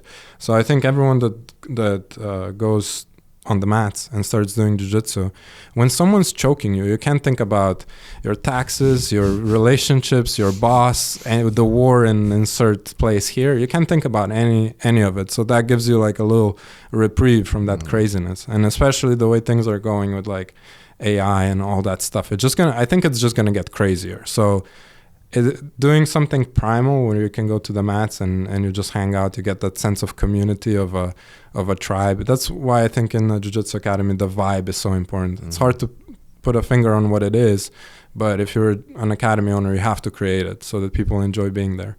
So yeah, that's I think one of the biggest benefits that comes from that engagement. And then the other example of a concept that I would give is, for example, if we're in a scramble and I want to prevent you from standing up, I need to grab your feet and make sure that you don't put them on the ground. It's impossible for you to stand up if you can't put at least one foot on the ground.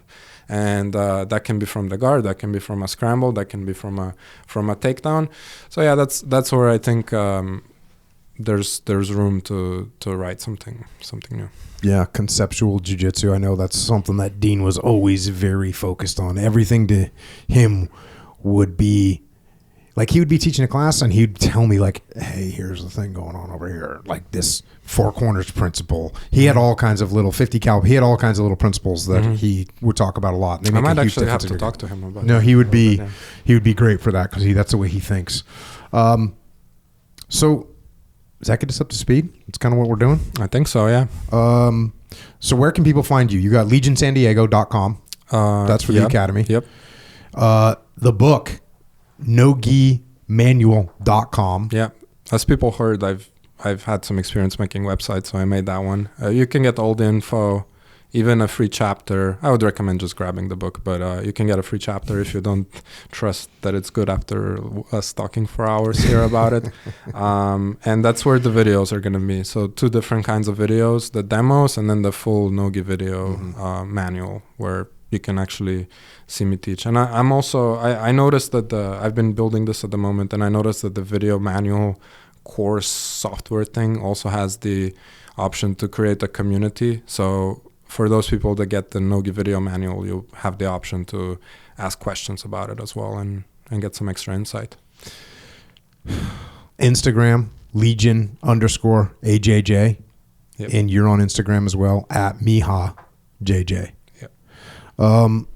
We're training. We're getting after it. We're going to need some fuel. Some Jocko fuel. Jocko fuel. Kerry coming in. Kerry, welcome aboard. Jocko Fuel, official sponsor of the Craig Jones Invitational. Indeed. There's going to be some broken activity. Miha, what's your protocol? What's your Jocko Fuel protocol? Well, today we trained, and I had the trifecta after training. Hydrate, milk, and then doing the podcast, go. I'm highly caffeinated today.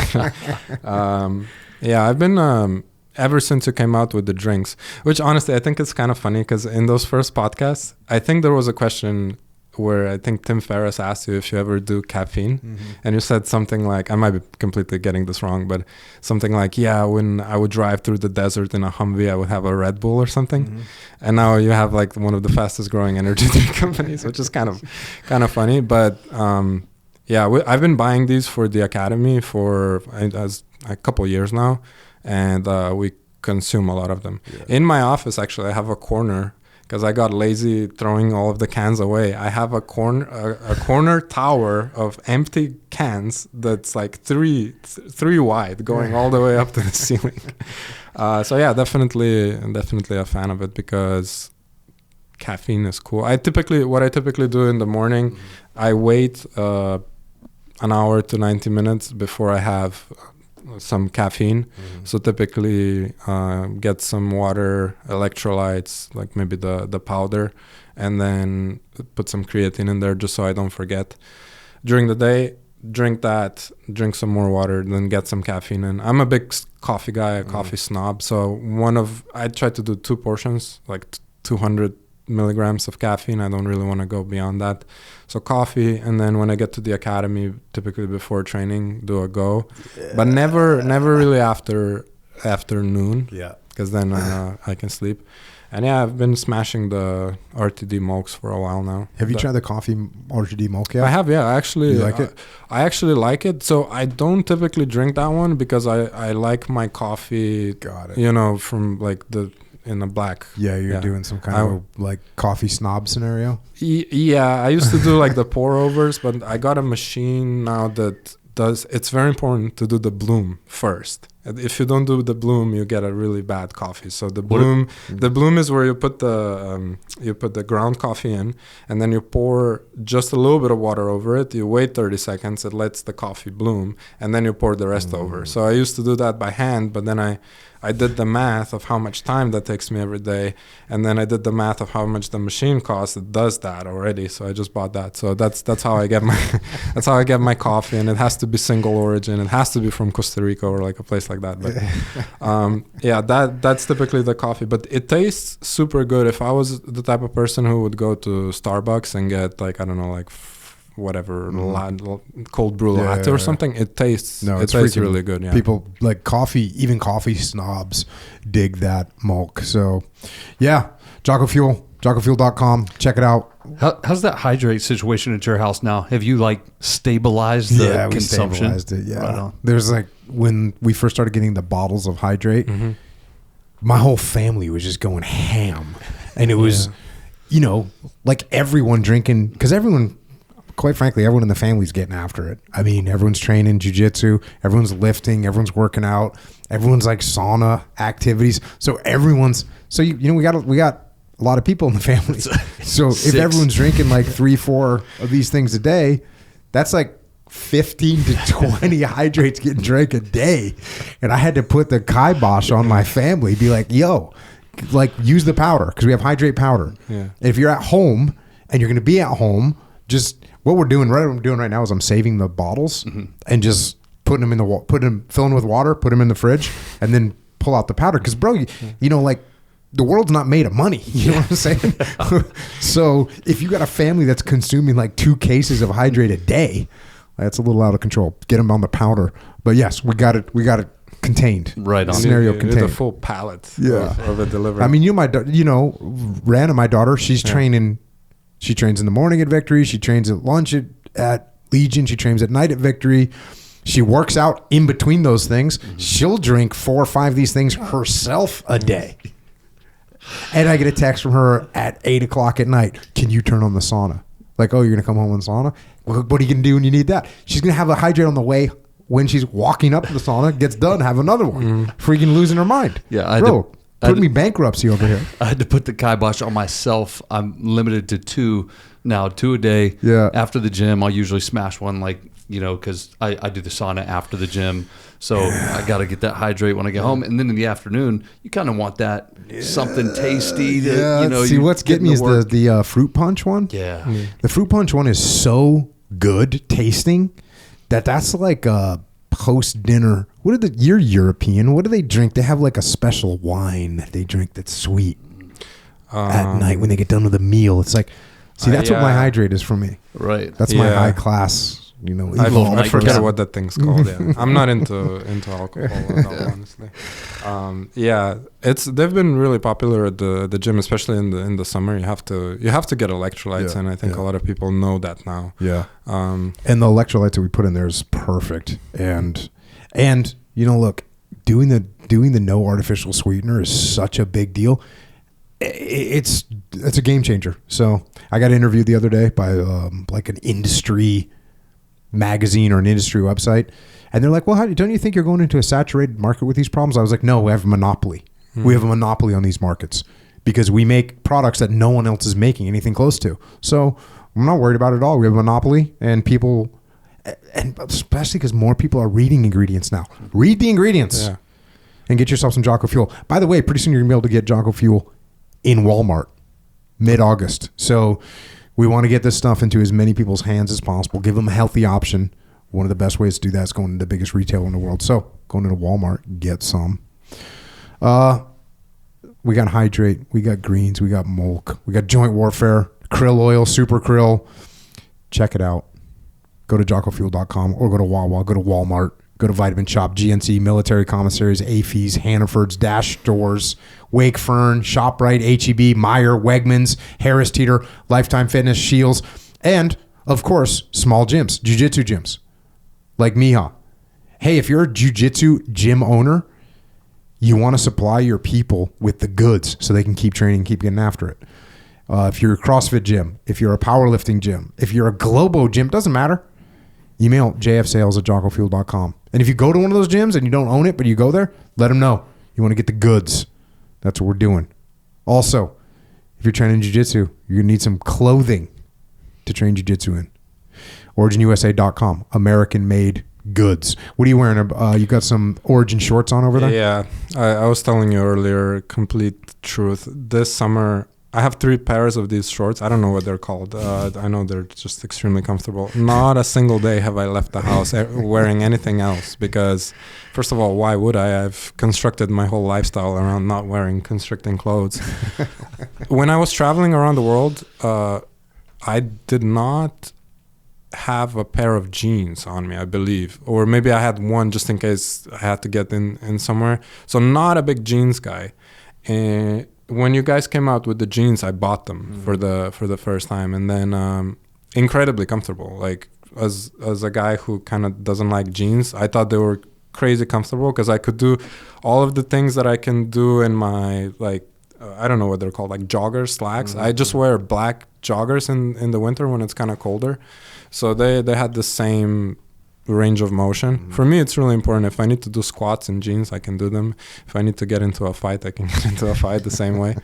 It doesn't happen. But yeah, then I forgot that pair of jeans in Slovenia, and then I bought another black pair, so now I have 2. But yeah, really quality. That black denim's legit. The black denim, that stuff is, what's weird about that is the thread itself is dyed, so it doesn't really fade. It's like normal jeans, if they were normal denim black, that means the denim is dyed black, but these are like dyed to the core, the black denim. To the core. Yeah, to the core. I also, you know what? I also bought the wool shirt, the sweatshirt. That's also super nice. Very, very comfortable. Yeah, we really did some good stuff with that wool. So anyways, that's what we got. By the way, the new RTX, did you get the new?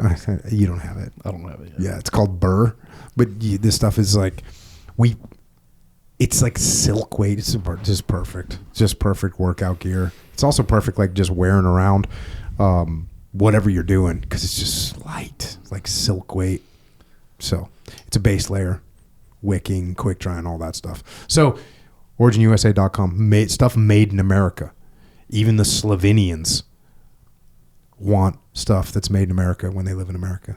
Right? Yeah, for sure. He's vouching for it right here. Yeah, I'm all about it. I'm all about that. I think manufacturing, like even in Europe, it has to return to America and Europe. It can't all be going to China, I think, and other places. So check it out, OriginUSA.com. Built by freedom. That's what we're doing. Also, we have a law enforcement first responder training camp, August 27th through the 31st in Maine. Get up there and check that out. Get the skills you need to keep yourself safe out on the streets. We also have a store, Jocko Store. Oh, look at you coming in. What do you got? JockoStore.com. That's where we can get our Discipline Equals Freedom gear, our Get Some gear, our Good gear, our Get After It gear. That's where you can represent on the path. Miha, do you have a favorite, like, not Jocko Store origin or anything, but a rash guard that you train in that makes you feel just a little bit of an edge when you put it on when you go to train? I like, I have a couple of origin rash guards. I like them a lot, but I would say the quality of the stuff from the Jocko Store in 2019, when we didn't have mats at Legion yet, we came to Victory for a couple of classes.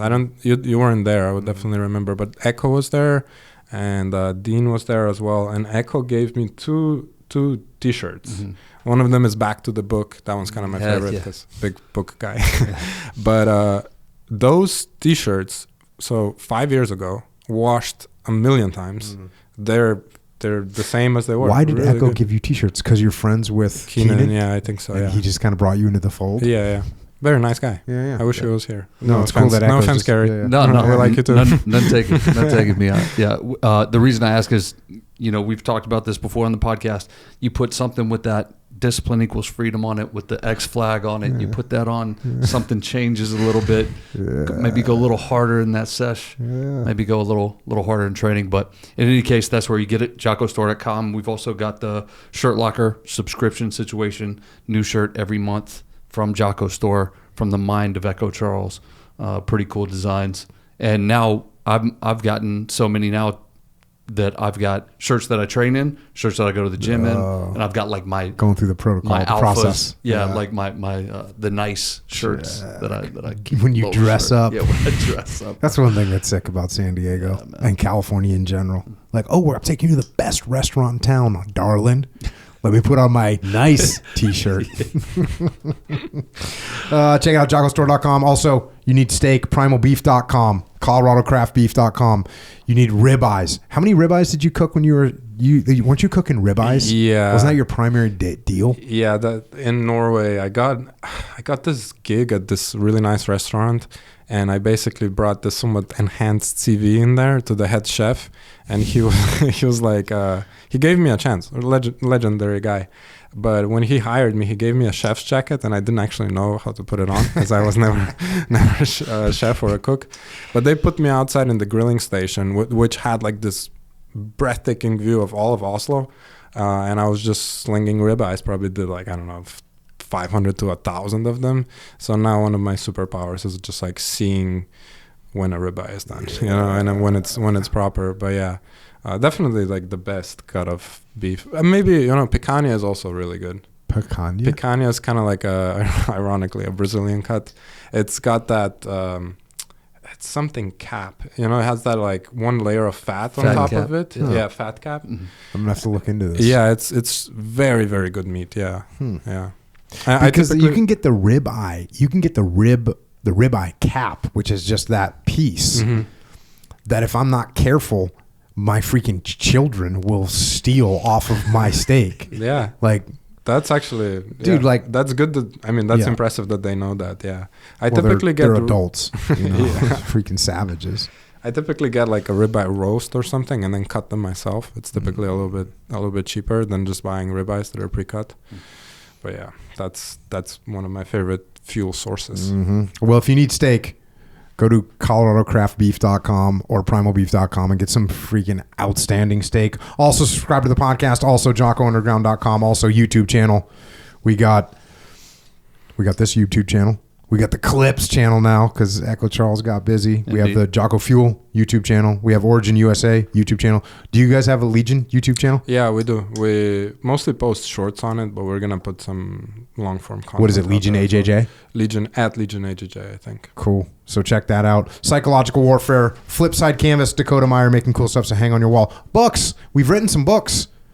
Obviously, Modern Submission Grappling, a No-Ghee Jiu Jitsu manual by Miha. Check that one out. It's available right now, so go order it. We'll put a link in the show notes. Indeed. I always say that, but Echo doesn't do any of it because we don't really have show notes. It's not hard. Do you know what I'm talking about? Some would say it's very easy, actually. Like with the timestamps? Yeah. Sure. Yeah. But all you need to do is put a link in there that says, here's the book. So we'll put the link in the show notes. Do you think we can do that? Make it. You see this, bro? You're writing it down. Consider it Making done, a note. bro. Maybe Echo doesn't really need a job anymore. Creating show notes and everything. Timestamps. So check out that book. I've written a bunch of books too. I'd say right now, you said you don't want to sound like an expert because you've written one book. I think one book I think when your first book gets published, you're a blue belt. That's my opinion. And then probably 3 books purple belt, 5 books brown belt, 10 books black belt. Yeah. I've actually written 2 books. One I wrote while this one was being published, but it's not. I literally self-published it just for the gym, just for the beginners. It's a little bit similar to that one, 70 pages shorter, 16 main techniques that everyone has to know. The idea is for the people that are like a little bit too intimidated to start, there's a gap like where you're ready to go. Something has to happen, or you have to hear it on a podcast for the nth time, or someone has to shove you. You feel a little bit intimidated. So something has to happen, and a lot of it is just intimidation. So I wanted to put a little bit of like a perspective on that. Yeah. So that one is not. It's not really for sale. It's just at the academy. I might put it on Amazon at some point, but I'll probably refine it a little bit. It's just essential jiu-jitsu skills. I'm just giving it out to people who come to the academy. Yeah. Well, there you go. So does that? Book and a half. Does that mean you want your purple belt? I'll just take a stripe on the on the blue. You got a stripe on the publish on the right, on the author blue belt. Yeah. Echelon Front. We have a leadership consultancy. We solve problems through leadership. Go to echelonfront.com. If you need help inside your organization, you want to get your team aligned around leadership and their principles and how to interact with each other. You know when you get to work and you're like, I don't want to have to deal with Mary today, or Fred's really been causing problems. Those are leadership problems. Those are problems that you can fix. Oh, your boss is like really putting a lot of pressure and he doesn't understand what he's doing to the team. Yep, that's a leadership problem. All these little problems. By the way, also when you're like, I can't believe my wife, I can't believe my husband, I can't believe my kid, all those things, they're leadership problems. That's what they are. So if you have leadership problems in your workplace, go to echelonfront.com. We have a consultancy. We'll come and help you square those problems away. If you have leadership issues that you want to work on as an individual, go to extremeownership.com. It's an online training platform where you can learn how to interact with your boss, how to interact with your peers, how to interact with your subordinates, how to interact with your spouse, how to interact with your kids, how to interact with your nephew, how to interact with your mother-in-law. Right? Because that causes problems with people. That's part of your family. What are you doing? Well, she acts this way. Okay, cool. How do you interact with her? Go to extremeownership.com and figure that out. Just like jiu-jitsu is a skill, leadership is a skill. Human interaction is a skill. Learn how to do it. Go to extremeownership.com. And if you want to help service members, active and retire, you want to help their families, you want to help Gold Star families, check out Mark Lee's mom, Mama Lee. She's got an incredible charity organization. It is changing people's lives. And I know this because I've seen it. I've seen it. And it's unbelievable what she is doing for our veterans. So if you want to help, you want to donate, you want to get involved, go to americasmightywarriors.org. Also, don't forget about heroesandhorses.org. Micah Fink up there in the mountains, in the wilds, taking our veterans out there where they can lose themselves and find themselves. So check that out. And also Jimmy May, he's got an awesome organization, beyondthebrotherhood.org, helping SEALs transition into the civilian sector and bring productivity and expertise into the civilian world. And if you want to connect with us on the interwebs, you can go to legionsandiego.com. You can go to No-Ghee You can go to Instagram, even though, as Miha warned, there's the highest compensated engineers in the world that are trying to get you just to freaking waste your entire life scrolling. That being said, Miha's on there. He's at Miha JJ, and Legion is Legion at Legion_AJJ. I'm there as well, also participating in the downfall of the world. I'm at Jocko Willink. Carrie's there doing his part to destroy your life. He's at Kerry Helton. I've also got a website, Jocko.com. So check any of those things out if you want to just waste a bunch of your time when you should be training. So that's what we're doing. Kerry, you got any questions from this whole gig? I do have one question. As a freaking white belt, 2-year white belt you are? Well, I mean, I get to shoot you guys a lot, shooting video you guys. So you're learning by, I'm just saying, I get to see some cool stuff, Okay. which is pretty rad. What's your belt level in photography, in video right now? Video, I'm probably a solid, I would say I'm a solid purple belt, Sure. I think that What's would Echo? be fair. Black all day. You think so? Full on black belt. Yeah. Black belt all day. Yeah, well, he's gone into so many, like he's if you ask me, he's been a black belt in video. Yeah. He's cruising in some other belts and some other, like the judos of videography and some of these other things now too, or of video production rather. You know what's fired up is I was talking to me the other day. He goes, we can do anything. He's like, hey, we can do anything, which is pretty wild. Like we can make anything in terms of video, like he means anything. it. Yeah. 100%. I mean, you want to have like anything we can come up with, we can do it. We can do that. So I guess that is black belt scenario. Oh, he's 100% black belt. Yeah. No doubt. Yeah. All Well, right, props to Echo Charles. speaking of video though, I was looking through some footage of yours. Miha hit me up the other day. He was like, hey, do you have some clips from this training session? I was like, yeah, bro, I got you. So I was shooting him some of those clips. This was it was a little while back, but it was some clips of you guys, and It's to promote the book. Yeah. So I was looking through some of these clips though, and I saw Miha hitting some trips, and I was curious when That's like judo, dude. Yeah, was that all from judo, or did that come in during the MMA stuff too? No, that's pretty much all from All judo. Look, like wrestling has some trips too. Dude, but you did a freaking you did a little freaking judo, little foot sweep on me today. Yeah. I was just like, okay. Yeah, but you were just like circling in the right direction. Yeah, I was still like focused so on the annoying. triangle kind of to get something that's gonna lead to a triangle, but I was like, that's actually this is Totally the fixated on PTSD, bro. PTSD. Yeah, trips. There's nothing like judo for trips, and there's so many different kinds.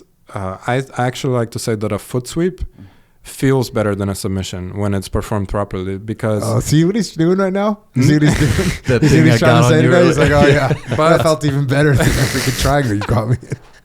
yeah, not that kind of trip, to be honest. That was like a little bit between a trip and a foot sweep. A foot sweep, I'm talking when you like kind of like initiate a movement and then you extend the movement so that the person is horizontal to the mat without you knowing. So you're like, they're horizontal and you're like, how did this happen? That I'm talking that where it surprises you and it surprises the other person. Those are like the cleanest foot sweeps, and those feel better than a submission.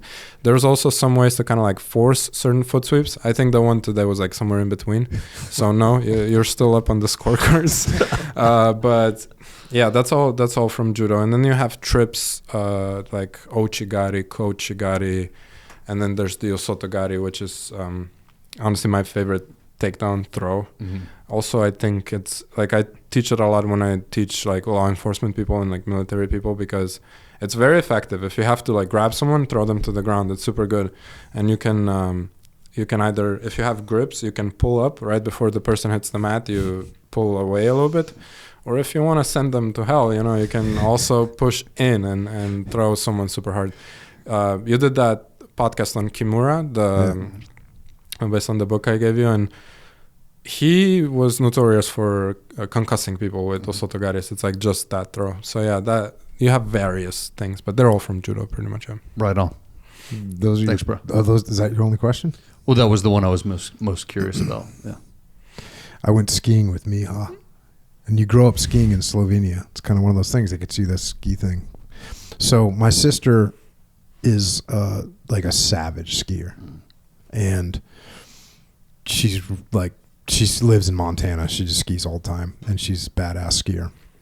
And so Miha shows up, and we're going to go skiing together. And it's the first day of going skiing, and I go, "Hey, like, how good are you at skiing?" He goes, I'm pretty good. I grew up in Europe." And I go, "Okay, cool." So I'm just like, okay, so he's just ready to rock and roll. So I haven't been. I think it was. Like I hadn't been skiing in a bit either, but when you're with my sister, she's going, and so I'm we go, and it just so happens we're in Big Sky, Montana, and there's this tram. There's a tram at Big Sky, Montana. And for whatever reason, the tram was empty. The weather conditions were terrible. There was no visibility, dumping snow. But my sister, she's just like, oh yeah, no line. So this is the best. So we start doing tram laps, and and I just assumed that Miha was kind of, for lack of a better word, like a black belt in skiing, like a high level black belt, I guess, because my sister is like a high level black belt in skiing. Yeah. And so we start skiing these laps, and we're doing these gullies and crons and just really steep, chaotic things. And I'm following my sister, and Miha's following me, but I'm not watching him because I'm not, just like skiing. And finally we do like 4 of these laps, and he's not saying anything. He's not saying anything, but I'm like assuming that he's just hanging, right?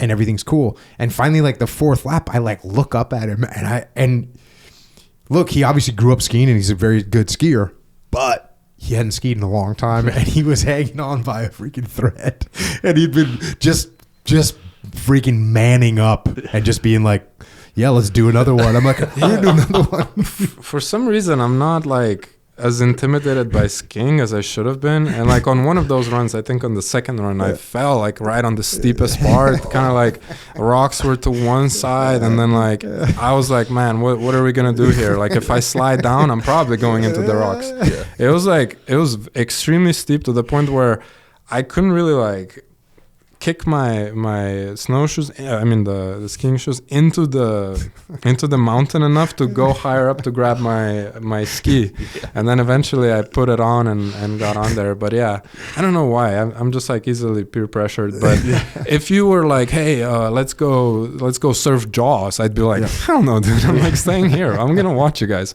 For skiing, I don't know. I'm not that intimidated by it. But the ski conditions, like the snow was pretty good. Yeah, the snow was good. Visibility was bad. Also, my sister has a good way of like level 12 positive peer pressure. Like, hey, let's just go get one more. Like, super excited. And so there's no one's going to be like, well, no. Yeah. Like, she's calling you out, basically. For sure. That was it was fun. A good time. I enjoyed that a lot, yeah. Yeah, and then that was cool because we'd ski and then just train. Just get training in. Like, it was freaking mayhem up there. Yeah, we mentioned kind of traveling. There was like a couple of places where I trained that were like exceptionally cool, like in the jungle in Costa Rica, but also Jocko's mountain garage mat. Pretty sick. That's like not a huge mat space. Yeah. We were having death matches too. When you completely do not want to train, well, that's what every day that we were there, neither one of us wanted to train. It was like get off the mountain exhausted and just be like, 20 minutes? Like, yep, okay. That's a different kind of beat too. And then just death like, match. Yeah, getting off the mountain beat, quads all fired up. Like, yeah. Right on. Good times. So no more questions, Kerry? Negative, sir. Miha, any closing statements? No, I think we covered it all. Yeah, it's like I said during the podcast, like I've listened to a lot of these, and before we started, I wanted to not think about the caliber of person that sat in this chair before, like Medal of Honor winners and stuff like that. So yeah, it's been a huge pleasure to be invited, and hopefully entertaining to some degree. Right on, man. Well, thanks for joining us, and thanks for all the training over the years and the death matches over the past few years, and appreciate it. Thanks for writing the book. I think the book's really going to help out a lot of people at all levels. I think it's going to hopefully, I always get someone that'll say like, it was on podcast such and such, you did this, or you had Hickson on, or you had, they'll name something, and it was like, that was finally it. And I went and started training. So if you're out there, hopefully this will push you over the edge. And of course, thanks to all the men and women around the world in uniform right now. We get to pursue our dreams here. We get to train because you put your dreams on hold.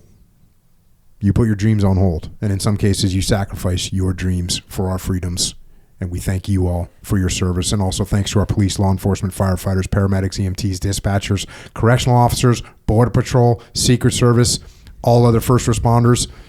You sacrifice also to keep us safe here at home, and we thank you as well. And everyone else out there, I say you listen to Miha's advice. Find a good jiu-jitsu academy. Go start training there. Practice on your own. Think about jiu-jitsu. Think about how it applies on the mats, and think about how it applies to your life as well. Enjoy the journey, because it doesn't end.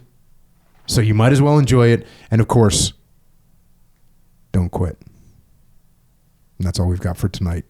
And we will see you on the mats. Until next time, this is Miha and Carrie and Jocko. Out.